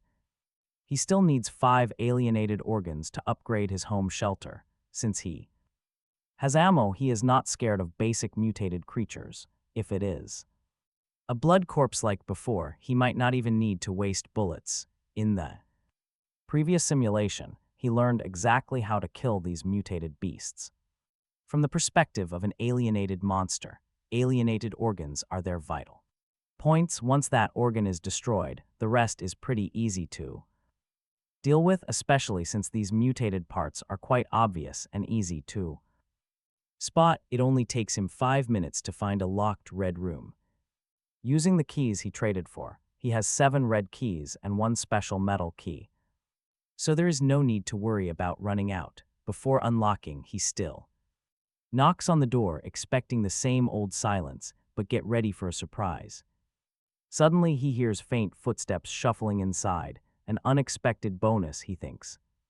He knocks harder. This time, clear roars echo, and heavy limbs violently slam the door. It is clearly a blood corpse, but shooting it feels like a waste of ammo. Besides, those experienced D-class survivors surely knew a few tricks. After thinking it over, he holsters his gun in an easy to reach spot, draws his dagger, and unlocks the door with his left hand, stepping back instantly. Right on cue, the blood corpse bursts out and lunges. He sidesteps the fierce pounce and stomps down hard on the beast's left knee. The joint snaps with a sickening crack, and before the unbalanced monster can react, he drives his blade deep into its side, targeting the clearly abnormal alienated part. Pulling out his dagger, he turns and runs. The crippled blood corpse limps after him briefly, then collapses on the floor, motionless. After harvesting the mutated organ, he heads back to the open doorway, which now reveals a dark mahogany box. Opening it, he finds a blood-red, straight longsword about 1 meter long, featuring a guardless, single-edged blade and a simple hilt. It features a pure black hilt. Though called a long blade, it looks like a single-edged sword. There is no scabbard, but this is perfect. He pretty much needed a longer weapon. Anyway, he carefully grips the hilt, picking it up. The red blade is not very heavy, but not light either, sitting just right in his hand. There is only one item. The chest, probably because of his cattail charm. He decides to test the red blade on the blood corpse, and it slices through the flesh with almost zero resistance. After carving up the corpse, he continues exploring. With this sword in hand, he is quite confident he can find enough blood cores to upgrade his shelter today. But right as he is happily exploring, he finds a red room with its door wide open. He cautiously peeks inside. That single glance makes him instinctively take a sharp step back. Describing this scene is pretty difficult. If he had to put it into words, 2 would suffice. A total nightmare nest of flesh and blood. The floor, the walls, and even the ceiling are entirely covered in writhing, bloody flesh. Various kinds of ruined remains are piled and fused together, forming some bizarre new creature. Most horrifying is a dismembered man, his body parts scattered across the room, mixed with other gore. Seriously, what kind of sick monster is this? Even with all his experience, he is completely startled by this. It defies all common sense. Before he can even react, the monster notices him and immediately launches an attack. The entire corridor begins to shake as heaps of bloody flesh squeeze out of the doorway. Roaring as they lunge at him, he spins on his heel and runs. This thing is clearly way too much to handle. Don't run, help, hello, various voices echo from the writhing mass. The loudest is the man's severed head, which, despite being attached by just a few bloody strands, is still screaming for help. He cannot save him. He is the one who wants to scream for help. The monster's speed is not fast, but it is definitely not slow either, running at full speed. He is slightly faster, but he cannot keep this sprint up forever. He will be exhausted in a few minutes, and if it catches up, it would be his turn to be ripped apart. He tries to put some distance between them, but even half a corridor away, the beast shows no sign of stopping. It pursues relentlessly, as if it will never give up. He could try hiding in a room, but that would leave him completely trapped. If the creature blocks the door, he is completely finished, so he can only sprint forward, praying to find a way out. Half a minute later, his pace begins to slow. He can still push himself, but if he goes any further, he will have no strength left to fight. He grabs his cross necklace and puts it on, ignoring any potential side effects. He desperately needs those enhanced senses to pinpoint the monster's weak, mutated parts. Once it is on, he freezes in shock, a flood of chaotic, raw information he has never felt before suddenly floods his mind. In that split second, he feels like he has ascended to a higher dimension, but this intense feeling lasts for only a brief moment before everything snaps back to normal. It is as if those sharp senses were just an illusion, yet he still retains a faint trace, relying on his prior simulation memory. He pursues that feeling, slowly rediscovering a weak, supernatural sensory grip. He can feel his body muscles winding tight, his heart hammers wildly while his brain sparks with intense activity. His life force is burning fiercely, but compared to the monster hot on his heels, it is barely a spark. If he is a burning torch, then the beast behind him is raging lava. There is a fundamental difference between them. He slows down, which seems crazy, but he needs to read its movements. Running is out of the question, so he has to face it. According to his sensory feedback, a direct head-on clash offers zero chance of victory. His only shot lies in those 10 bullets. By hitting its vital spots with all 10 rounds can he survive. He feigns exhaustion, allowing the beast to close in. 20 meters, 15, 10, 9. At 8 meters, it suddenly stops and sharp whooshing sounds echo from behind. He knew something was wrong the second it paused. Before the noise even registers, he drops flat, using his momentum to roll and crawl around the corner of the corridor. Fleshy bullet-like projectiles slam into the wall, leaving crimson stains. If he had been a fraction slower or lacked his tracking ability, he would have been torn to shreds right there. Scrambling around the bend, he gets up. No more running. He presses himself flat against the inner wall, draws his gun, and waits for the beast to close the gap. They are too close. No safe zone left. Running now would only end two ways: either get shot to pieces by the monster, or dodge only to be caught and torn apart. So this exact corner is his only shot at survival. He closes his eyes, his perception reaching out like invisible tentacles. Time at this moment slows to a crawl. 4 meters. He raises both guns, aiming at the wall, tracking the absolute core of the beast's energy signature. 3 meters. 2 main targets, 4 minor spots. 2 meters left, 10 bullets, 2 for each primary spot, 1 for each minor point, leaving 2 spares. 1 meter, the barrels have to move twice, using the recoil to shift them. 0, fire. The instant the beast rounds the corner, he opens his eyes wide, his pupils shrinking to pinpricks as his fingers pull. The bullets tear into the beast like iron spikes. Bang, bang, bang, bang, bang. The guns are less than 20 centimeters from its flesh. At this distance, failure is impossible. Without checking his work, he backs away while shooting, landing 2 more shots into the monster as he moves.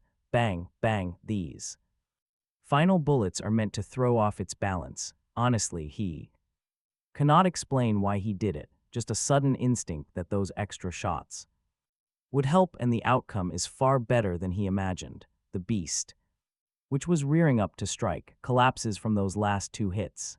It lies twitching, struggling for several long moments before finally going completely limp. He watches from afar, waiting until it stops moving, then stays still for another 10 minutes. Only after confirming it is totally dead does he approach. Right. Then his vision abruptly goes dark. His head throbs with agonizing pain, and his stomach churns violently as acid and half-digested food surge into his throat. Coughing and swearing, he hunches over, dry heaving until his stomach is completely empty, which helps slightly, though his vision remains incredibly blurry, and a sharp pain throbs inside his brain, forcing him to quickly rip off the cross. Once the necklace is off, his heightened senses fade and the throbbing slowly eases. That cross is dangerously powerful. he collapses onto the floor, staring up at the ceiling. He stares at the dark red ceiling while stars flash before his eyes. After resting on the cold ground for over 10 minutes, the backlash finally subsides. He slowly crawls back up, walking over to the monster's corpse to begin harvesting. This creature is on a completely different level than the usual blood variants. It belongs to a much higher tier, making its body incredibly valuable. It takes him a solid half hour to fully dissect the mound of bloody flesh. Deep inside the remains, he uncovers 6 strange mutated organs. Their inner structures are extremely chaotic, showing unstable and heavy mutations. This creature was a complete mess of biology, he thinks, finding no better description. He logs the anatomical details as he goes, searching deeper into the flesh. Eventually, he pulls out 2 main organs and some irregular dark red crystals. They must be energy crystals, keeping the beast fueled during combat. He grabs a small pouch to safely store these highly valuable crystals. These glowing gems fascinate him, so he decides to keep them close. He submits 4 mutated organs to complete his quest, pocketing the rest. After a quick meal, he heads back to the unlocked room to search. He finds a new mutation card, pockets it, and proceeds down the corridor. His stamina is thoroughly drained, and his ammo is completely gone. Running into another monster right now would spell absolute disaster. Luckily, this massive facility is empty enough that he might just stay safe. With only 15 minutes left on the countdown, he reaches another path. He dashes down a bare red hallway and pushes through the heavy doors. He finds himself in a familiar hall, facing another set of red double doors. Mahogany stands to his left, but the right side holds a locked yellow door. He knocks, probably wondering what kind of nightmare is waiting on the other side. The red key fails, so he pulls out his special metal key instead. The key vanishes as the lock clicks, allowing him to step inside. He enters a standard yellow room containing 2 very strange-looking machines. Their simple designs make their functions incredibly obvious right from the start. Whoever built these contraptions clearly wanted them to be completely foolproof. A vending machine sits on the left, paired with a receiver on the right. Red coins are the accepted currency here, displaying all items behind glass. While descriptions are missing, some of these items look very familiar. He spots a red liquid bottle priced at 1 red coin. There are mutation cards priced at 10, 5, and 3 red coins. He only recognizes 4 basic item types among the entire selection. There are several cheap cards, 2 mid-tier ones, and 1 legendary card. Beyond, he sees darker, pricier liquids alongside mystery items with unknown properties. The most expensive item is a blood-colored bone knife worth 100 coins. Its effect is a mystery, and with only 47 coins, he's totally broke. He cannot afford anything, but he desperately wants a powerful relic like that cross. He realizes he does not need those yet. Items are simpler to use, but the cheapest item costs 50 red coins, which he just cannot afford. After thinking for a moment, he pulls out the small bag, selects the smallest crystal, and drops it into the receiving machine next to him. Some coins drop from the slot, 10 red coins. He still has 5 larger crystals, and after some thought, he sells another one, exchanging it for 15 red coins. He has no plans to sell the rest, since he cannot determine their value, and selling them to the machine might be a loss. He spends 50 red coins on a simple finger ring, then uses 20 red coins to buy the 3 most expensive mutation cards before leaving the light yellow shop. He does not try to destroy the vending machine. It is likely a system device, and he would not be surprised if it turned into a monster. After being attacked, perhaps it has no protective measures, but survival means respecting the unknown. To make it through alive, he does not want to die in a miserable place like this over a failed vending machine heist. The countdown hits 0 and he returns to the shelter. Shelter, tier up. Mission complete. Do you want to Upgrade the shelter tier. Yes, as soon as he is back, he receives the prompt. But under his expectant gaze, nothing changes. Classic system trick. Advancement complete. He checks the shelter information and the data has changed. Level Tier 1, new. Functions, basic facilities, and basic information. Probe status absolutely. Safe for 14 days, with a note to upgrade his shelter level within 14 days. He studies it for a while before understanding the new functions. First, basic. Facilities, the shelter now has water, not just tap water, but electricity and gas can also be used. However, he currently does not have many devices that can use them. He can turn on the lights at night, so besides checking chat and sleeping, he can do other things after dark. He happily takes a shower and then boils a kettle of water. The shelter is absolutely safe. He does not think the water will be a problem. If the system wanted to kill him, there are plenty of other ways. It is a pity the shelter water cannot be traded, otherwise he would be selling drinking water in bulk. The other basic information probe function is exactly what he needs to check item information. Now he can identify items through the system. Red liquid, for example, is a nutrient solution, edible. It can supplement some special energy and nutrients. A note warns to drink in moderation or face the consequences. Then there is patient number 2. A mutation card used by attaching to a biological surface to cause biological mutation, with a note to collect cards 1 through 10 for a special surprise. Number 4, a mutation card with the exact same description, aside from number 1. And the strangely formatted number 4 card. He has already collected the other 8. Number 2 was found in the monster's room. Number 4 was given by Jangi. Numbers 5 and 6 were bought with red coins. The others he had before. Among them, card 10 mutates the arm, card 9 the leg, card 8 a random organ in the abdomen, and the other cards have not been used by anyone yet. He runs probes on the rest of his haul. The cross necklace increases perception when worn, with a warning that long-term wear can cause irreversible brain damage. The red coins are currency for trade, described as a universal currency usable in many areas. Then, the active eyeball of a first order creature, a good transplantable part. The note says that after transplantation, there is a decent chance of inheriting the eyeball's original abilities. The assembled humanoid is a nearly perfect work of art. Maybe he can learn the surgical techniques of cutting and assembly from it. The abyssal egg, an egg-shaped object from the abyss, harmless and hatchable. Wait, what's actually inside? Guessing there is an abyssal worm inside. What does he think? The red blade, a first order bladed weapon from the red maze, has a note. Infused with psionic energy, it easily slices through the flesh of first-order creatures. Then, a mixed energy crystal is edible, providing pure energy, but the note warns it tastes pretty average.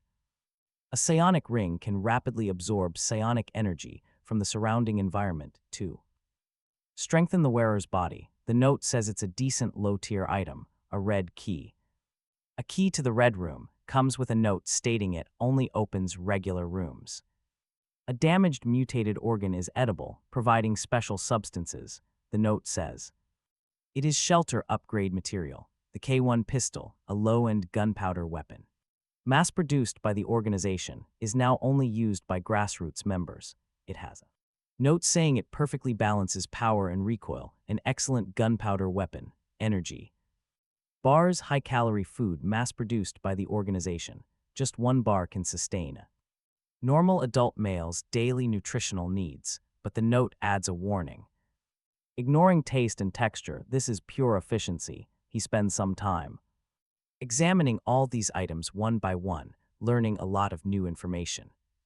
The survivor count is 992,643.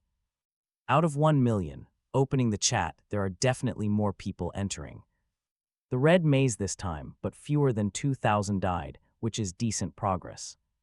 If he hadn't provided all the crucial information and mutation cards, many more would have perished. The group chat is incredibly lively, with everyone showing Off their gains as trading offers fly around. He doesn't say a word. He just takes photos of a hot shower, a running faucet, and boiling water, and sends them to the group. The shocked reactions roll in immediately. Holy crap, people yell. Gooseleg bro has crazy new stuff again. Why is there no water in my faucet? Someone begs him to share some water because the kids are dying of thirst. Is this a shelter upgrade effect? Another complains they only got one mutated organ and almost died in the maze without even finding a shelter upgrade blueprint yet. He tells them the shelter water sources cannot be traded through the system. Stop for a moment, he says. He will share some new information. Then he sends common item details and the new functions of the upgraded shelter to the group. Only after he finishes does a new round of discussion begin. Buy mutated organs. Get lost, they scoff. You need 10 organs to upgrade, and if you cannot upgrade within 7 days, who knows what will happen? Why risk your life for trades? Another offers to sell mutated organs in exchange for 2 arm cards and 2 leg cards. Are you crazy? You really dare to ask for that much? If I had that many, I would use them myself to kill blood corpses. Another claims they searched all night and only encountered 1 blood corpse. Where did Gooseleg bro get so many? He probably traded them using his talent ability. Damn, are all your talent abilities that fierce? Hard to say. Another replies, I feel like mine is pretty strong, but it feels average when used. Totally useless. He receives many private messages with pictures, all from survivors desperate to trade. He completes. He seeks out trades. Survivors lack premium gear, but they still hold a few rare hidden treasures, like crafting blueprints. Even though these blueprints require incredibly rare materials and are strictly single-use, the items are incredible. He spots a psionic crystal generator, which requires 10 mutated organs. A simple warning notes that energy is the heart currency. He trades 2 number 10 cards, 1 number 9, and 3 bottles of nutrient solution to buy this blueprint. Honestly, if it were not for the dizzying materials making the seller completely helpless, they would have never listed such an incredibly powerful blueprint for trade. The seller apparently found it inside an item room. Currently, almost nobody with resources wants to trade for this temporarily unusable blueprint right now. And since he is the most famous player, they came to him first. 10 mutated organs should be enough to upgrade the shelter to the next phase. He uses the blueprint and a new construction task pops up. After making several more trades exchanging cards for red coins, Jangi sends a message. Jangi asks if the boss is online. He says yes, any organs. He has 2. Jangi offers a rare card, saying the boss probably does not own it, though he is not sure if it is number 1 or number 3. Jangi trades the mutation card over without hesitation, completely unafraid of being scammed. Lin receives it and scans it. It is a number 3 mutation card, causing mutation on contact. Collecting cards 1 to 10 yields a special reward. He sends the details back, but Jangi rejects the trade. Instead, Jangi wants to exchange this mutation card for a mutated organ plus several other specific cards. He offers cards 7, 8, 9, and 10. Lin agrees, and Jangi is extremely grateful. He asks Lin to share what the completed synthesis actually does. Lin promises to tell him. If everything works out, he will share the info with the entire group. But finding card number 1 is the main issue. Jangi says thanks, completing the trade. Lin makes several more deals. His friend list now has 20 successful survivors. He pours hot water over the abyssal egg, studying the mural to master the complex assembly techniques. Next morning, the bedside radio crackles to life with that familiar, eerie broadcast tone, and a calm, bright voice begins reading the day's city sound bulletin. The 3rd floor of the Doomsday apartment is a bloody domain of horror. The announcer says, with fresh bloodstains painting every shelter doorway, waiting for clueless survivors to step outside. Today's lucky target is Mr. Lin in room 304. His special, terrifying moment begins. At exactly 9:56 and 41 seconds, maybe he can do something. At that time, the threadworms in the sewers are already incredibly ravenous, just waiting for those sanctuaries to lose absolute safety. They will squeeze inside through every tiny crack connected to the sewers and devour the survivors. Today's City Sound broadcast ends. Here the announcer finishes. Thank you for your companionship and let us share the little joys of life next time. The entire transmission only lasted 10 minutes, but Mr. X packed it full. Their next broadcast only lasts 10 minutes, but Mr. X packs it with action. He gathers loads of data on this strange city and forwards the extra details. Dropping them in the group chat, he claims his unique talent uncovered them. But he warns that the accuracy is unverified, leaving the choice to them. The chat explodes instantly, with messages flying back and forth in excitement. Everyone is losing their minds because the big shot is already making moves. While they are still cowering indoors, he is out there dominating. Wild rumors are already spreading about the incredible power of his talent. It sounds terrifying, especially with those monsters already targeting them outside. If they cannot upgrade the shelter within 7 days, they are doomed. It is time to drop the wishful thinking and follow the system prompts. But many still lack a mutation organ, with only 5 days remaining. Avoiding the red maze now is basically just waiting around for the end. No one else is coming to save them. Our protagonist remains quiet. He genuinely hopes they survive, but there is only so much he can do. Checking the system clock, he sees an hour left before his lucky window. Deciding to wait for the trigger, he focuses on the shelter walls instead. Hours pass as he analyzes the murals until the simulation screen finally blinks open. It reveals a simulated D-class personnel named Triss, ready for the next round. With 10 attempts remaining, a sudden, heavy buzzing begins to fill his ears. Opening his eyes, he finds himself back inside the cramped, familiar prison transport. This time, he is in the body of a broad-shouldered, 30-year-old man. An aggressive, raw wave of physical power courses right through this new frame. 3 other teammates and 4 armed supervisors ride along with him. They are traveling down a desolate country road with nothing but empty fields. 10 minutes go by, and the vehicle finally grinds to a halt. They step out at a factory, immediately surrounded by the armed guards. Rifles point right at them as the captain steps forward.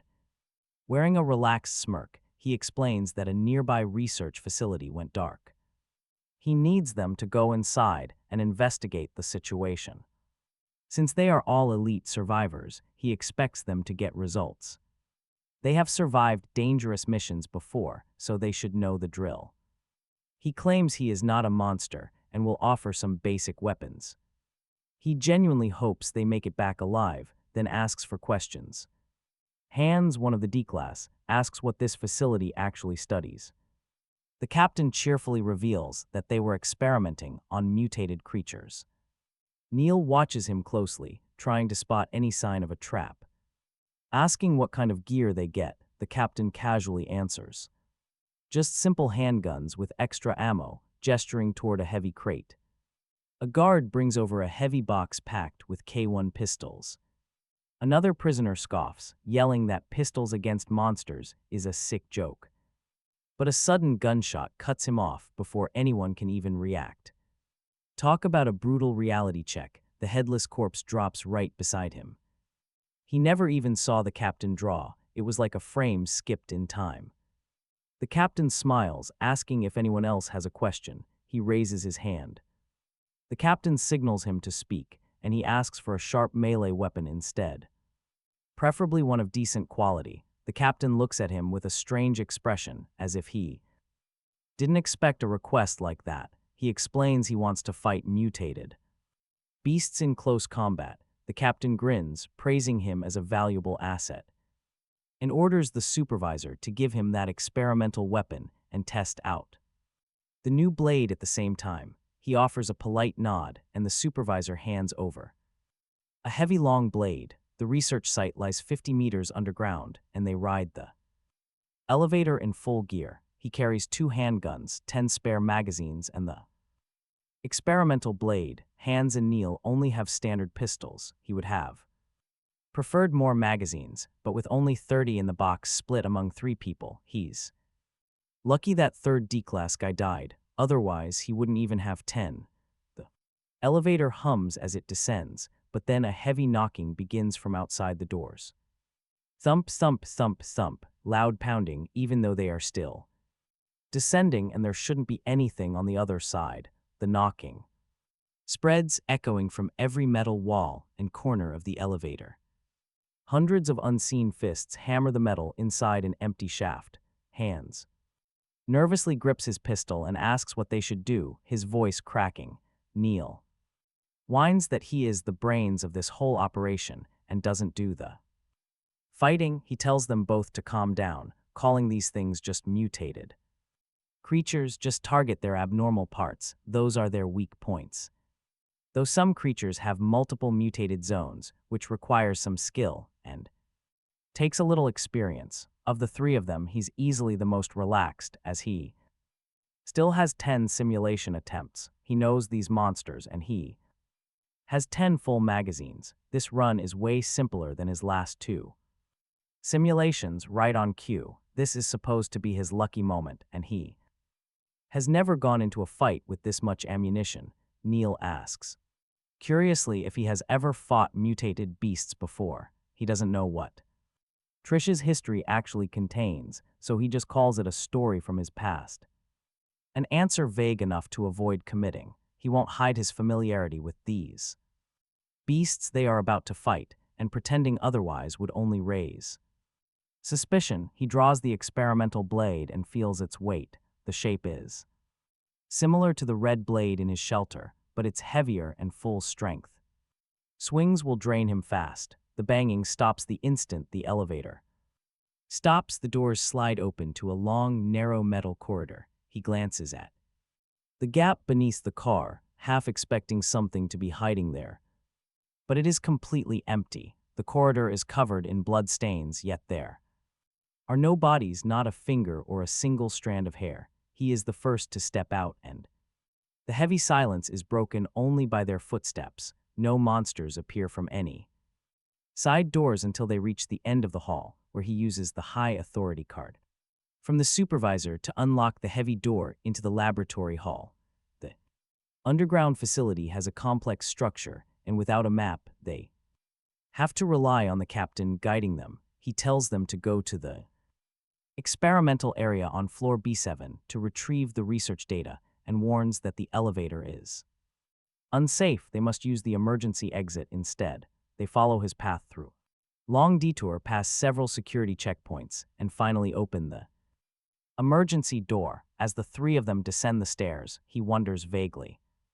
He seriously doubts the necessity of an emergency exit like this. Finally, they reach basement 7, stepping into a silent, creepy maze. Corridors branch out like tree limbs, with quiet labs lining both sides. Behind the glass, total chaos. Everything inside is in complete ruins, as if a violent storm swept through. But the defense gates are completely untouched, a detail that immediately raises suspicion. They pass the final checkpoint corridor, pushing toward the main target lab. They find no research equipment inside the lab, only a few laptops. Crouched beside a specimen freezer is a silent, shivering figure in the dark.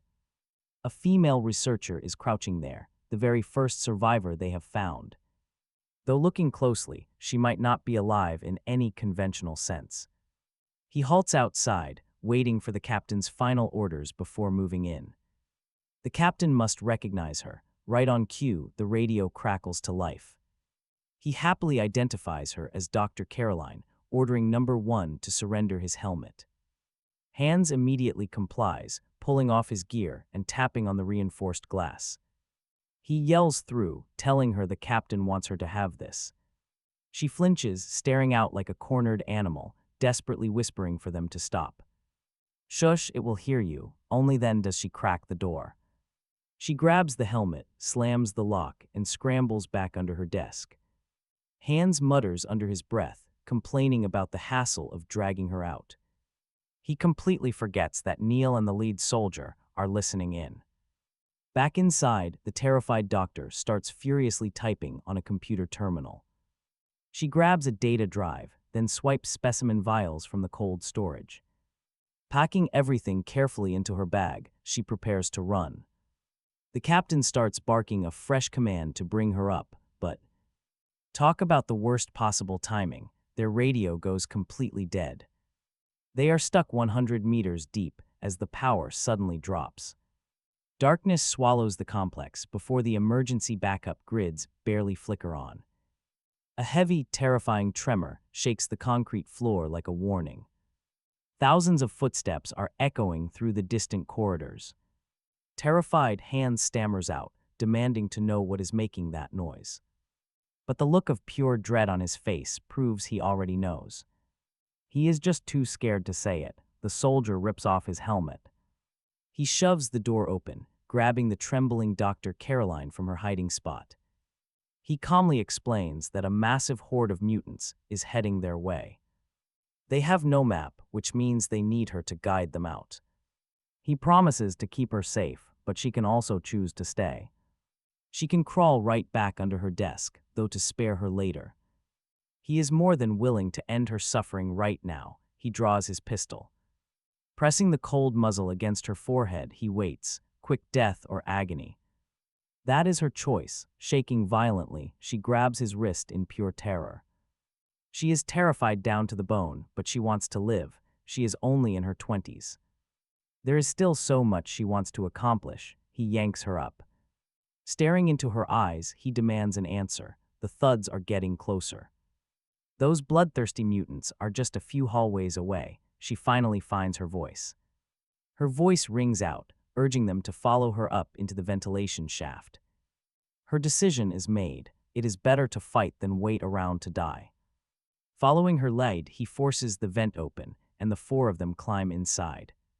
He goes first, followed by Caroline, then Hans, with Neil bringing up the rear. Just as Neil pulls his legs up, a swarm of mutated corpses floods the lab. Without power, the heavy security doors stand zero chance against that kind of brutal force. Luckily, Caroline knows this facility like the back of her hand. She quickly guides them toward the next lab, explaining how the ventilation network functions. It is highly segmented, meaning they must use it to bridge from one room to another. Suddenly, Neil screams out from behind that something is crawling up the shaft after them. Sprinting forward, he clears the tight corners before dropping into the next lab.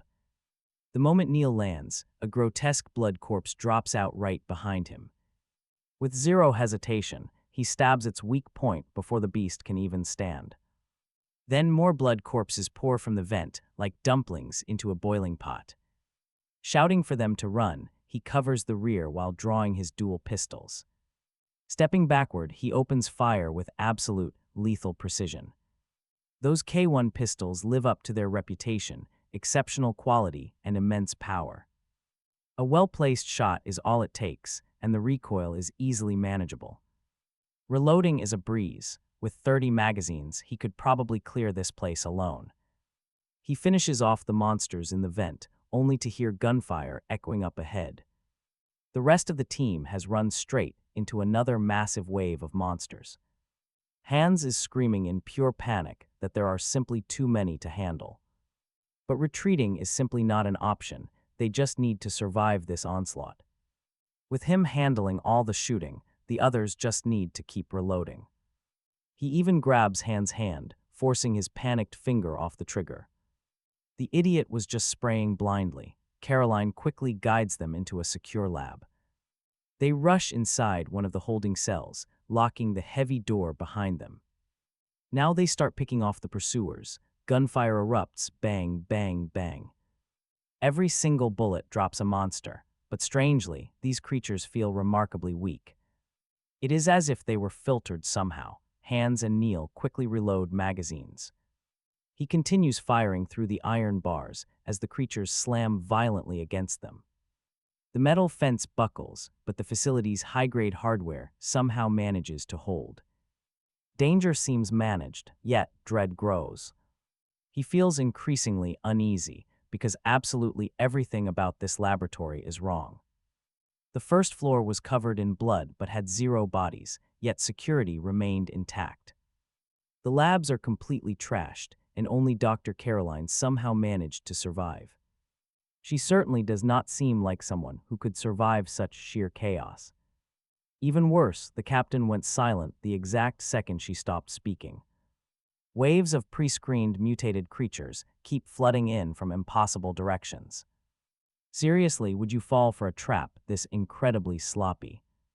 It feels like someone is chasing a specific goal, but their mind is fractured. Just as Hand screams that they are out of ammo, he stops shooting. Holstering his guns, he draws his long blade and begins skewering the monsters. Neil complains that this is too slow and they need to keep firing. But he keeps his cool, insisting the cage will hold them back. With his ammo almost gone, he decides to save his remaining bullets and practice his blade skills. He has never really used a sword, only kitchen knives and slicing moving targets. Is nothing like cutting still ones, fortunately a previous D-class host he simulated had experience with melee weapons, so he is not starting from scratch, even if his skill is nothing compared to his gunplay.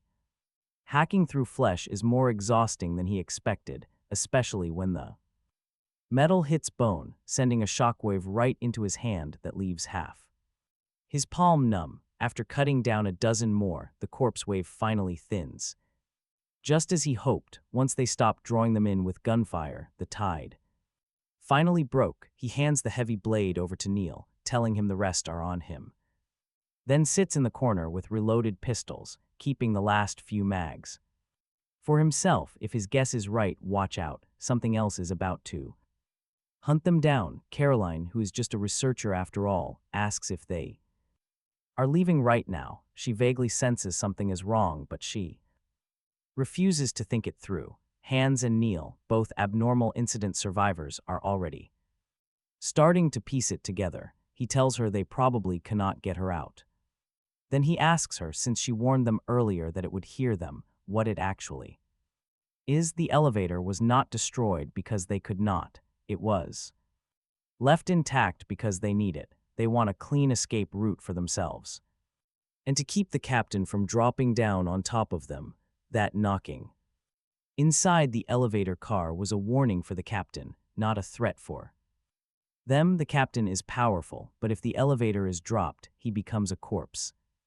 Buried 50 meters down, the other side has not killed Caroline, nor are they willing to destroy the elevator. They do not want the captain coming down, and they are not killing them either, just draining their ammo. It is pretty obvious what they want. Caroline stares at him for a long moment, then confesses it is the core secret of this research institute, a major project of the organization, and asks if he is sure he wants to know. He replies that this determines whether they survive. They are already D-class. How much worse can it get?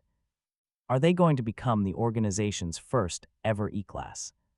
She reveals the lab mainly studies biological mutations, and that this specimen is their greatest breakthrough, the subject with the highest adaptability on the evolutionary spectrum, and the only one that had not lost control. Judging by the chaos, she adds dryly, it has lost control. By now anyway, she sounds deeply disappointed that the experiment failed, because if it had succeeded, humanity might have had the power to resist this crazy, empty world. He asks how they are supposed to deal with it, and she warns him that although it is still weak right now, that is only relatively. It has devoured every single living thing in this facility to complete its initial mutation. Even the captain of the special squad outside might be no match, so he needs to run quickly because its main target is her, but leaving her, he argues, is suicide. It has not attacked her yet, which is exactly why they are still alive. After everything they have learned, it will not let them leave either. If they abandon her, they will not last 5 minutes before mutated creatures overrun them. Suddenly, a violent tremor rolls through the floor like an earthquake. The floor shakes. He stands up, sheathes his blade, and scoops Caroline up. Tucking her under his arm, he starts running. This is his moment. The captain is fighting that ghostly entity below, buying them whatever time. Their only window, but 2 steps out the door, he halts in his tracks.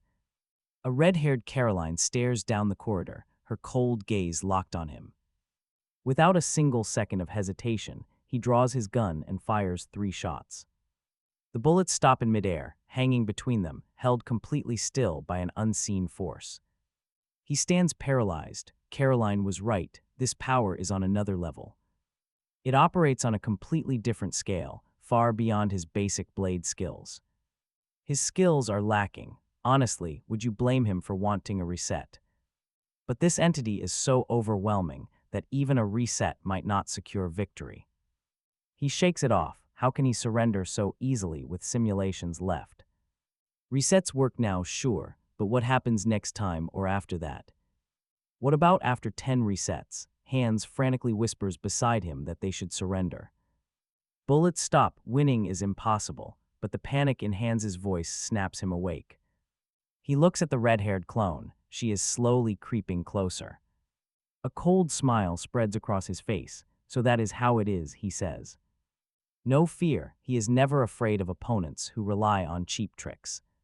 He only fears pure stat monsters, the kind of fights that are truly unwinnable. The clone speaks for the first time, demanding to know what he said. Her voice has a strange, muddy distortion. In response, he tells her. Strike directly. If she had, he might not have reacted in time.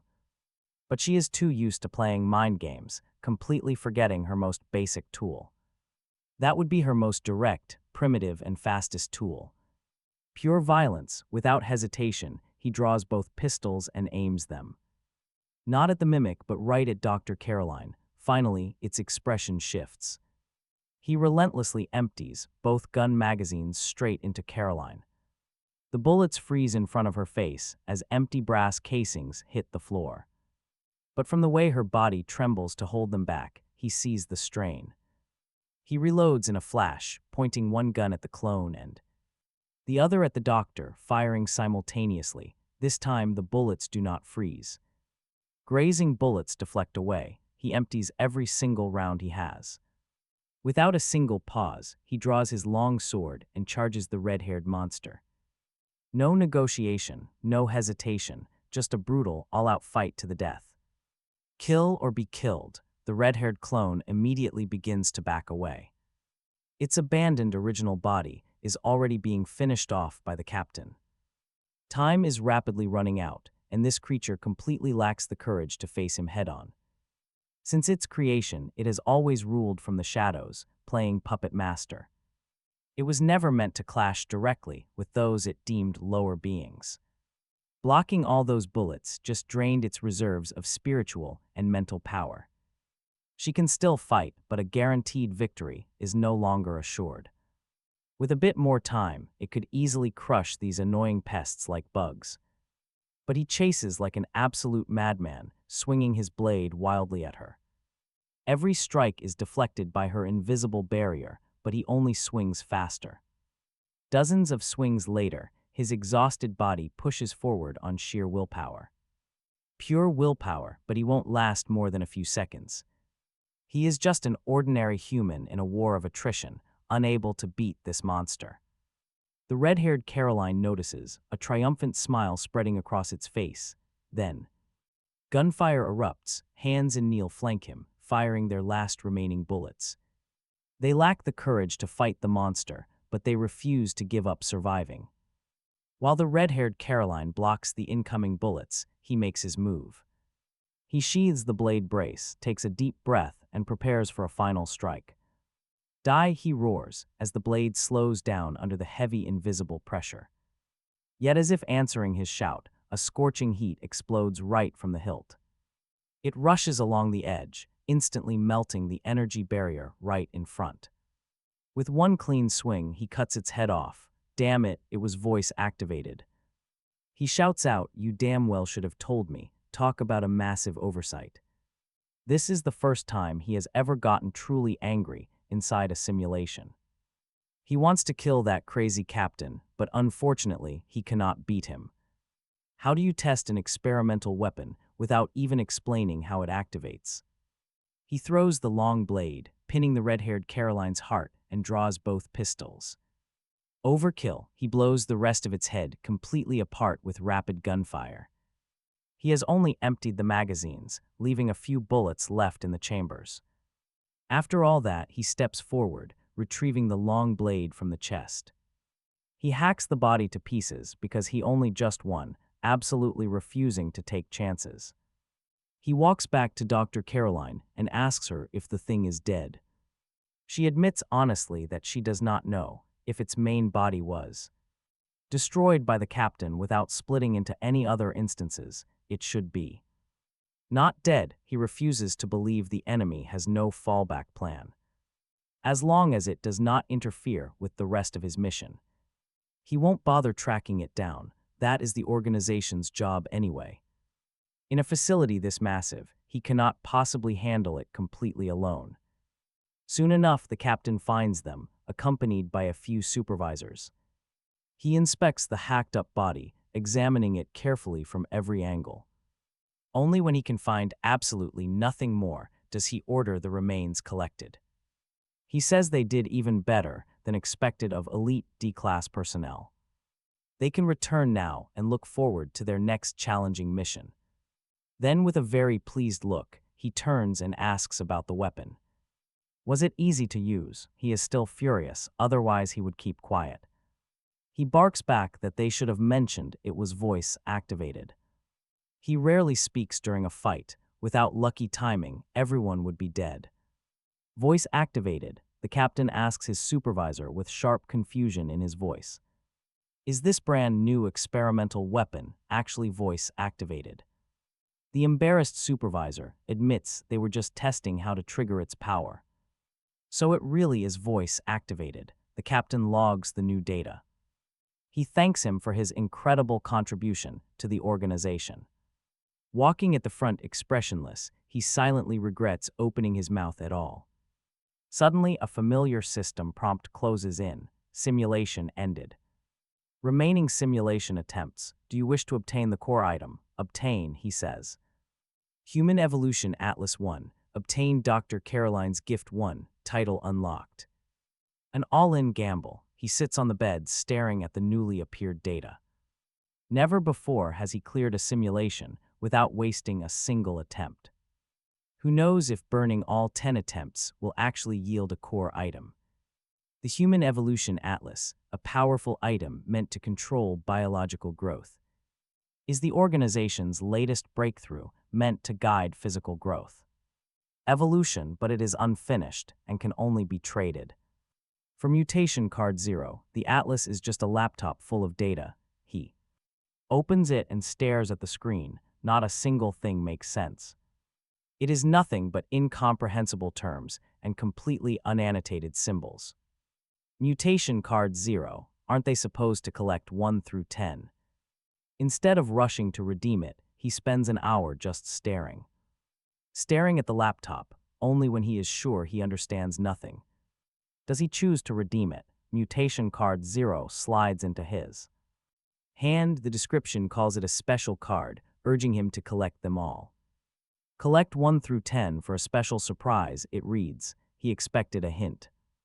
Maybe he rushed this. Suddenly, he misses his old, simple puzzle games. He just spent nearly an hour playing one, and it was surprisingly fun. He opens the next system notification, a gratitude gift from Dr. Caroline. A heartfelt thanks from the young doctor to her savior. Please use it properly, the note says. Apparently, she deliberated for ages before choosing this gift. It is a long box the size of a shoebox. Sitting right in the middle of his shelter, he pulls the intricate pink ribbon, lifts the lid, and discovers a highly exquisite silver pistol inside. Though for a standard handgun, the barrel is so long it almost approaches the size of a short submachine gun, the CL-0 psionic pistol. A brand new energy weapon, co-produced by Dr. Caroline. Fueled by flesh and blood, it automatically absorbs mutation bullets. From the environment, no more worrying about running out of ammo. A perfect weapon, meaning his mom never has to worry about bullets again. The magazine is a blood extractor. When placed on a corpse, it draws the flesh and blood essence straight into the weapon. On the gunstock, a detachable structure holds a translucent crystal. A Tier 1 psionic crystal. This is what powers the gear. A note adds that energy is the real hard currency. Damn it, he mutters. No bullets needed, but these crystals feel way more expensive. Luckily, he has the Tier 1 manufacturing blueprint. He handles the gun. For a moment, then opens the last message. All in is an art. Even the wildest gamblers would be shocked by his absolute courage. He must struggle to his heart's content before despair finally arrives. The system asks if he thinks it is joking with him. Would he really have shot Caroline? He cannot help but wonder. He eats half an energy bar, pouring hot water on the abyssal egg. He does this every single day, before returning to study the humanoid mural. He keeps studying. This time he puts on the cross necklace to boost his perception and finally acclimate to its power. He marvels at the extraordinary senses it gives him. He also tries wearing the psionic ring, but there is no psionic energy inside the shelter. That is probably because of the absolute safety attribute. Psionic energy can cause mutation after all, and prolonged exposure to a psionic-rich environment is probably not a good thing. When a person focuses on a single thing, time slips quickly and almost without warning. It is night again. A great many newcomers in the chat group have decided to participate in tonight's activity because only for the first 3 days does opening a box guarantee a shelter upgrade blueprint. No one knows the probability after that, and as long as they are still a normal human who does not want to die, they cannot afford to skip this last sure shot, as he is thinking it through. The radio on the bedside abruptly bursts into cheerful music. "Welcome to City Voice Radio," says a chirpy voice. They are now broadcasting a prize quiz. The host calls herself their favorite announcer, Miss Y, and addresses Mr. Lin from apartment 304 in the Doomsday apartment. She asks him to guess tonight's activity. Is it a maze exploration, B, carnival feast, C, warfront line, or D, station mission? No way, he thinks, sensing a deep sense of malice from the system. He had not expected the task to change on the third day. This is a selection question. Those who chose to participate on the first day are the brave ones who took risks, advanced quickly, and gained their deserved rewards. Those who chose the second day are the wise ones who got safe and stable opportunities.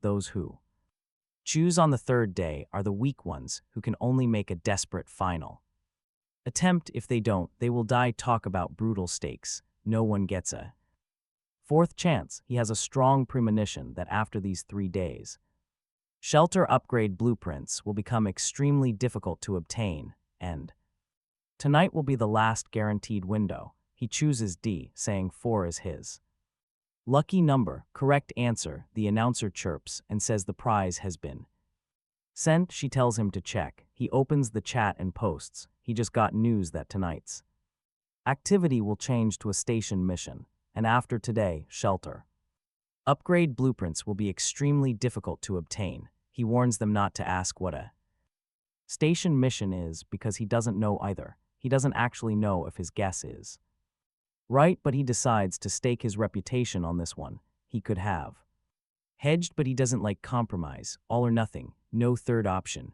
A player replies, "Boss, you cannot joke like that." Someone else writes, "No way, I have been preparing for 2 days to explore the maze and even got a red key." Another comments, "Whether it is a joke or not, they will know soon. The boss has never given false information." Another panics, "Then are we screwed? I have not even killed a chicken and was just waiting to find a locked room and quietly open a chest." Another finds it exciting, saying they have long found maze exploration boring. A user asks for nutrient, fluid, and mutation cards, offering negotiable prices. Others point out that the system notification hasn't come out yet, asking if they fear being tricked, is the boss so idle as to trick them. It will be too late when the system notification comes out. The prize for the quiz turns out to be a key, a universal key that can be used to open certain doors. It is 1 out of 1, with a note saying it is not that universal.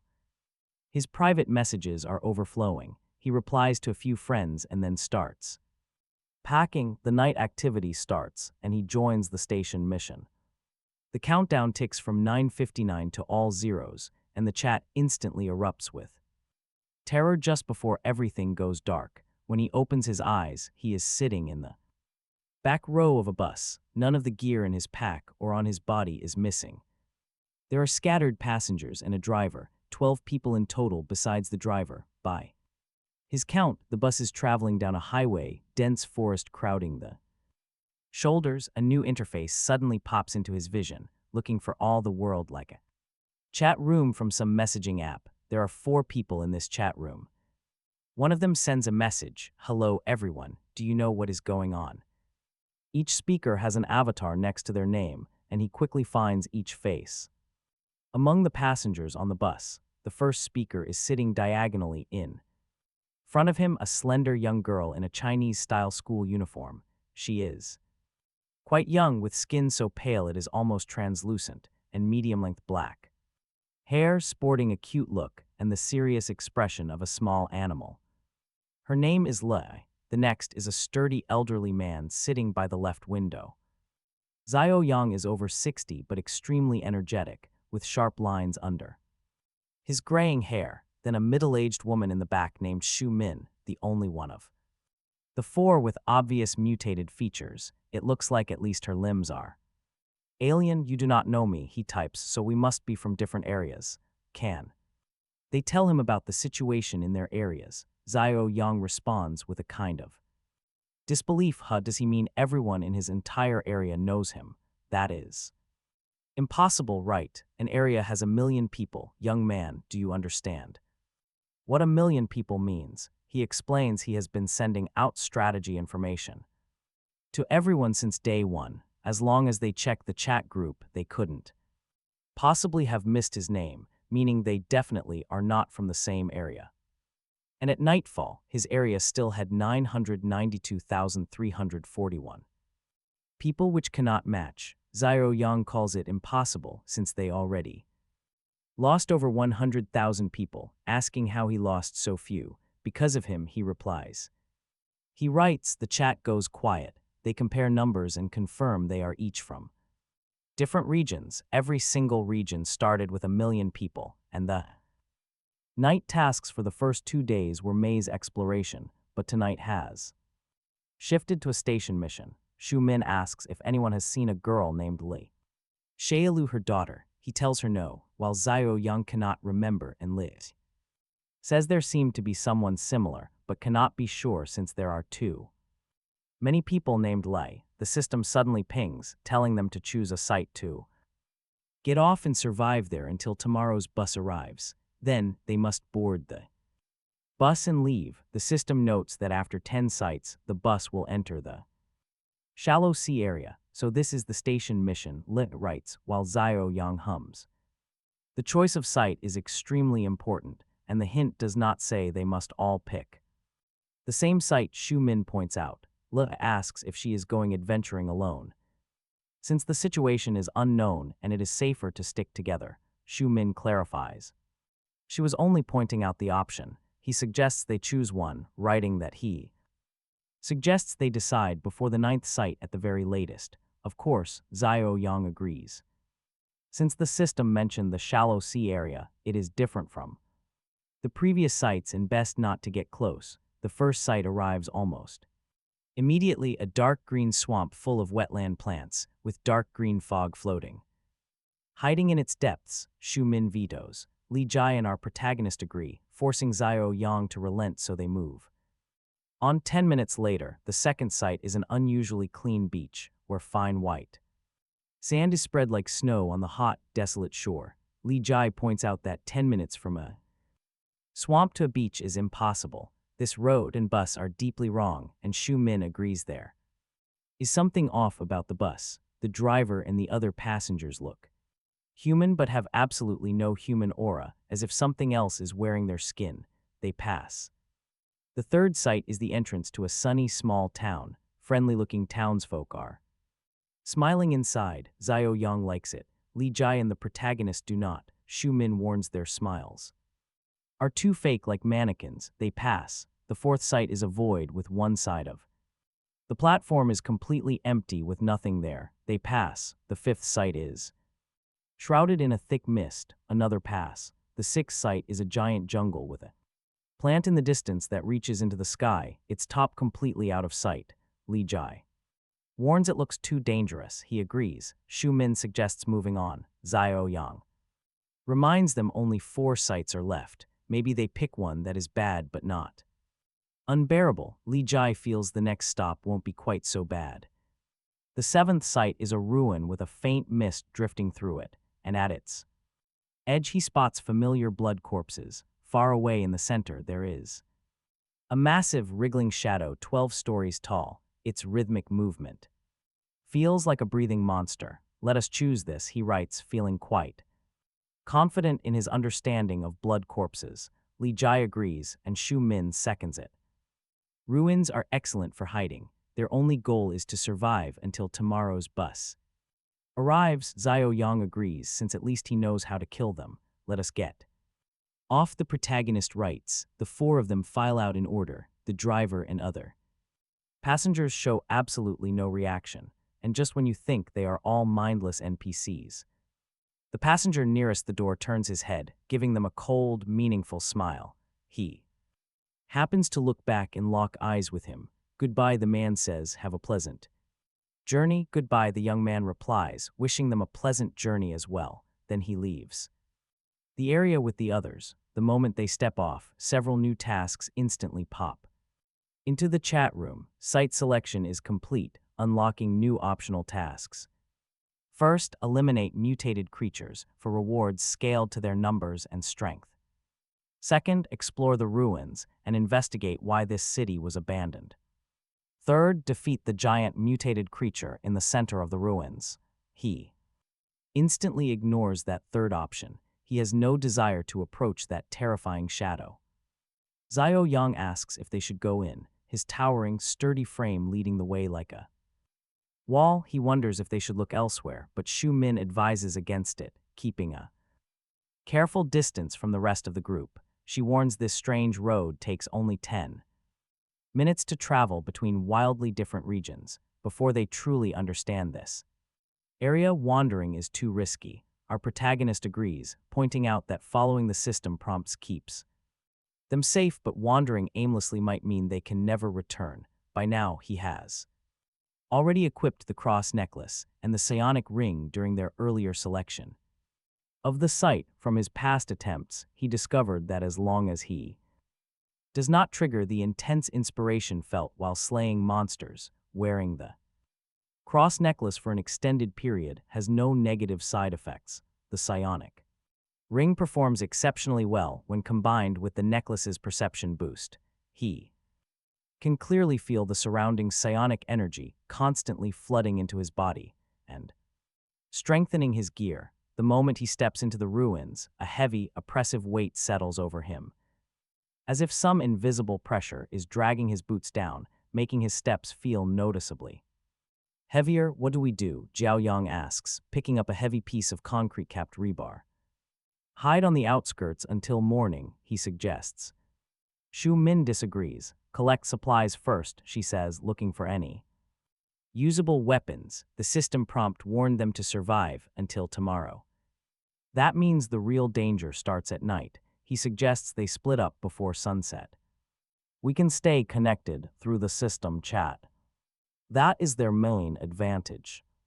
Normally, he would never suggest splitting up, but this crew actually seems reliable. Li heads east. Shu Min takes the west, and Jiao Yang arrogantly claims the center.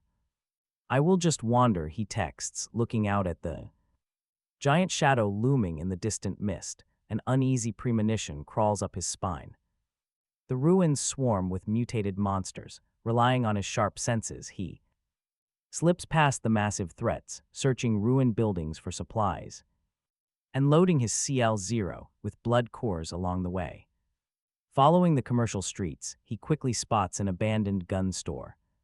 But the avenue is crowded with blood corpses and mutated beasts that have already developed dangerous mutation organs, with no cover to block their sight. Any noise would draw the entire horde.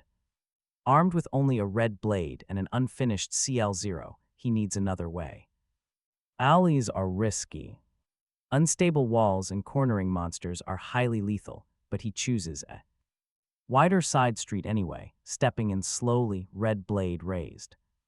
He remembers some game where characters died from simple climbing mistakes. No such luck here. Thankfully, his new body does not suffer from that ridiculous curse. Only a few weak monsters hide in this alley. The stronger ones are out claiming territory. He dispatches the blood corpses easily. With each kill, his psionic ring silently absorbs their energy. His body steadily improves. These standard monsters require only one clean strike. His technique grows sharper with every swing. After putting down a mutated wild dog, he slips inside the gun store. The interior is dead quiet. Empty racks and spent casings cover the bloody floor. He finds the warehouse door. A monster is waiting right behind it. Only a thin wooden panel separates them. The beast knows he is there. It is ready to spring its ambush, but he senses it first. It only has one mutation organ, but it is incredibly active. Even more active than monsters with multiple organs, he draws the CL-0. The makeshift ammo is ready. He aims through the wood, but before he fires, the beast shatters the door. Now, this is where things get wild. A terrifying patchwork monster stands before him, a goat head with a human body. Uneven beast limbs and a massive tail. It is a biological nightmare. He throws himself left, narrowly dodging a blow that would have crushed him. To pulp, the goat-headed abomination slams into the wall, shaking the entire gun store. The shutters rattle as the wall cracks, and he pumps 5 rounds straight into its back. Every single shot hits the chest where the mutation organ sits, but the wounds are basically nothing. Ordinary bullets simply cannot penetrate. This beast's heavy psionic muscles, they simply cannot punch. Through, he backs away, but this tiny shop leaves him no room to move, especially with the monster blocking his only exit, the goat head. Swings round, it is slightly shorter than him, but packed with dense muscle.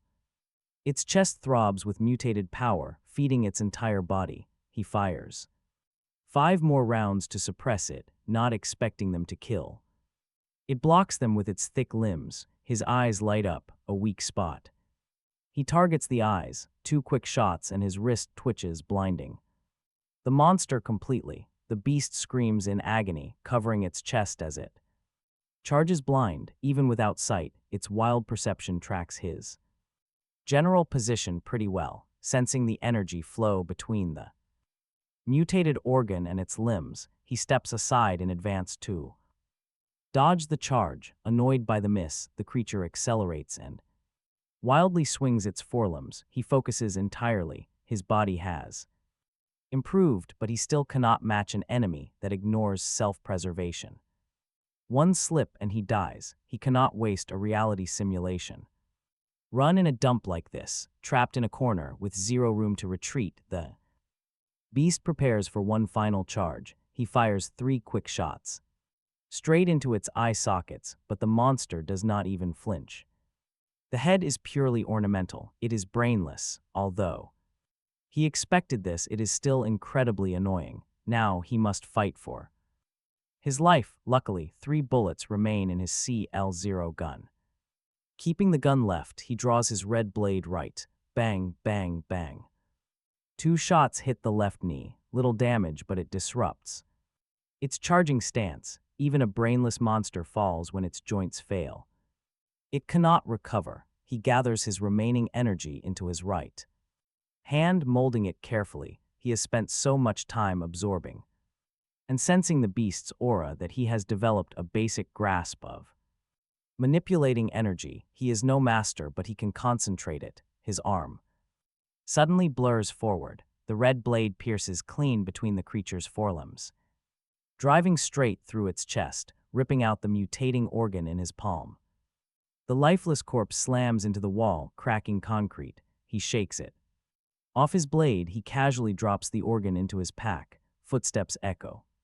Outside, and something begins hammering the front door. The loud fight has attracted a swarm of mutated abominations, all converging on the shop. He quickly slips into the back warehouse, shutting the door to catch his breath. In the darkness, the scent of gunpowder fills his senses. A massive warehouse full of handguns, submachine guns, shotguns, rifles, and heavy machine guns sits neatly on racks alongside endless crates of ammunition. He has to admit this jackpot is gorgeous. He immediately starts loading up, having been sick of fighting with only 10 meager bullets. If he could, he would take everything. As for the monsters pounding outside, well, they can talk to his new firepower. Lin sends a message to his team while working, letting them know he secured a haul of firearms. He asks if they have found a safe house. Behind him, the gun shop is piled with lifeless bodies.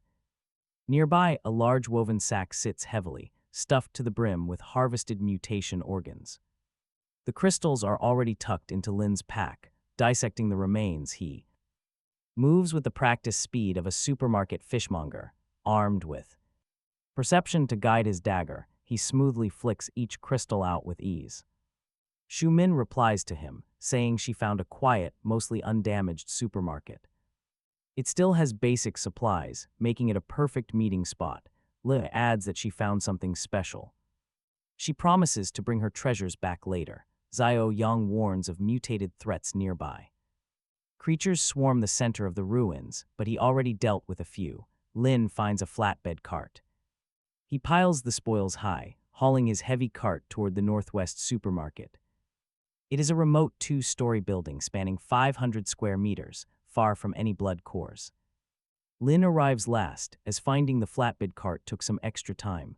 Xiao Yang is thrilled with the firearms, picking up a light machine gun and stroking its metal surface. He admits he assumed Lin would stick to traditional, cold weapons. Xiao Yang shares that in his youth, he loved wielding swords and spears, but no matter how hard a person trains, nothing beats the raw efficiency of a firearm, as young folks say. Past 7 steps, a gun is fast, but inside 7, it is terrifyingly accurate. He feeds an ammo belt into the weapon with practiced ease, aiming down at a distant blood corpse.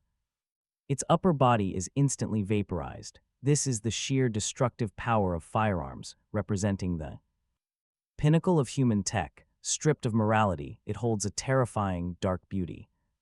Shu Min grabs some handguns, teaching herself with a quick, sharp eye. Lin heads deeper inside and finds Li squatting in a dark corner of the supermarket. She stares blankly at several blood-red, egg-like structures near her. Each egg is nearly as tall as her squatted form, making Lin instinctively step back. As a classic horror movie fan, he instinctively braces for the worst. Could this really be happening? Shu Min calls out from a desk, assuring him it is not an alien egg. Even though they look identical, she has already sliced one open to inspect it. Inside lies a strange larval creature, but she notes it is definitely not an insect. It combines both plant and animal features, completely defying any known biological classification. Its internal physiological structure is abnormally messy and chaotic. Xiao Yang, nervously backing away from the corner while adjusting his machine gun, shares his thoughts. He suggests they should just blow the creepy things to pieces and throw them out. In the movies, researchers who mess around with mutant organisms never end up well. Luckily, Lin brought back plenty of firepower. They can easily use the eggs for target practice. But Lin insists they must figure out exactly what kind of enemy they face. To know the enemy is to win. He carries a fresh egg over to a freezer to begin a dissection. Shu Min was absolutely correct about the messy, chaotic biology inside. Plant and animal tissues are fused together seamlessly, as if naturally designed to merge. Yet, comparing his sample to hers reveals that their inner structures are completely different.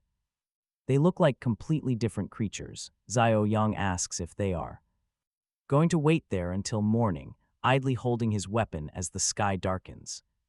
Xu Min disagrees, warning that staying in the supermarket until morning might not be safe.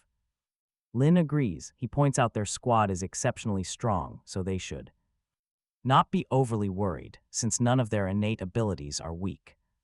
Lin is fully kitted out now, hiding weapons in easy-to-reach spots across the room. Xiao Yang nods, confidently boasting that he is actually doing quite well so far. He already knows martial arts, and with his physical enhancement talent, his power is incredibly solid. He expects to rank pretty high among all the survivors here. Xuan modestly adds that his own talent is related to mutation. If there were a combat power ranking for this entire area, he would be near the top. Li Jai admits that she cannot fight or use guns like the others. Her talent is purely based on luck, which simply allows her to spot safe areas nearby. She does not really like this power at all, deeply haunted by her past luck. Back then, she worked tirelessly for absolutely nothing due to terrible luck. Now she effortlessly grabs supplies that other people literally died trying to find. This jarring contrast leaves her feeling lost and incredibly guilty about her survival. The irony is painful. Schumann chimes in, asking where is safe right now. If luck can actually be measured, he notes, then it is practically science. Li Jai shyly looks at Lin, explaining that staying near him is by far the safest option. If she steps outside this building tonight, she knows she will die. While Xiao Yang offers some safety, she senses standing near Xuan is lethal. Lin gently tells her that she can just call him Brother Lin from now on. He warns her that while her luck is powerful, she must not depend on it. Safety is relative, and personal strength is the only real foundation of survival. For instance, if he suddenly decided to kill her right now, she would surely die. He secretly appreciates this polite high schooler who reminds him of his past self. That was before several brutal years of harsh reality completely ground away his youthful innocence. She nods obediently and picks up a handgun to examine. Lin adds that his own talent is strictly a support type of ability. He can trade for items and information, though his raw combat skills are still exceptionally high. Nearby, Xuan quickly figures out how to handle his weapon. He proves remarkably accurate at close range and asks if Lin can get information now.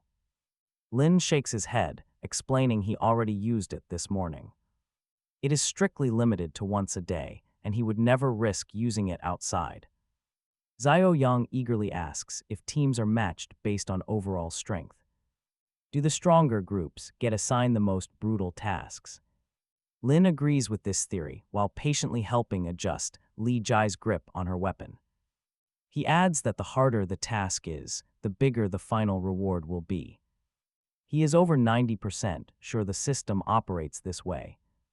Xiao Yang is absolutely thrilled, vastly preferring this chaotic world over the old bluish star. Here at least he will not just wither away in a bed. Talk about a massive target on their backs, making their group incredibly visible to threats. Yet the monsters lurking in the dark ruins do not attack. A truly massive shadow in the center of the ruins slowly begins to stir now. The ground shakes violently as hordes of mutated beasts pour out. They stream from beneath the massive shadow, flooding rapidly outward. This terrifying tide of creatures sweeps across the ruins, ruthlessly attacking absolutely everything in sight. This wave will consume everything, dragging bodies back to the nest. Up on the second floor, Lin and Xiao Yang quickly set up their heavy machine guns. Bullets sweep the wave turning toward them, while Xu Min and Lei provide cover fire. Mutated creatures pile up. Outside the supermarket, the endless horde just keeps coming. Ammo is running out. If this offensive lasts any longer, they will have to fight the horde hand to hand. Xiao Yang roars over the gunfire, asking what to do. They cannot survive much longer like this.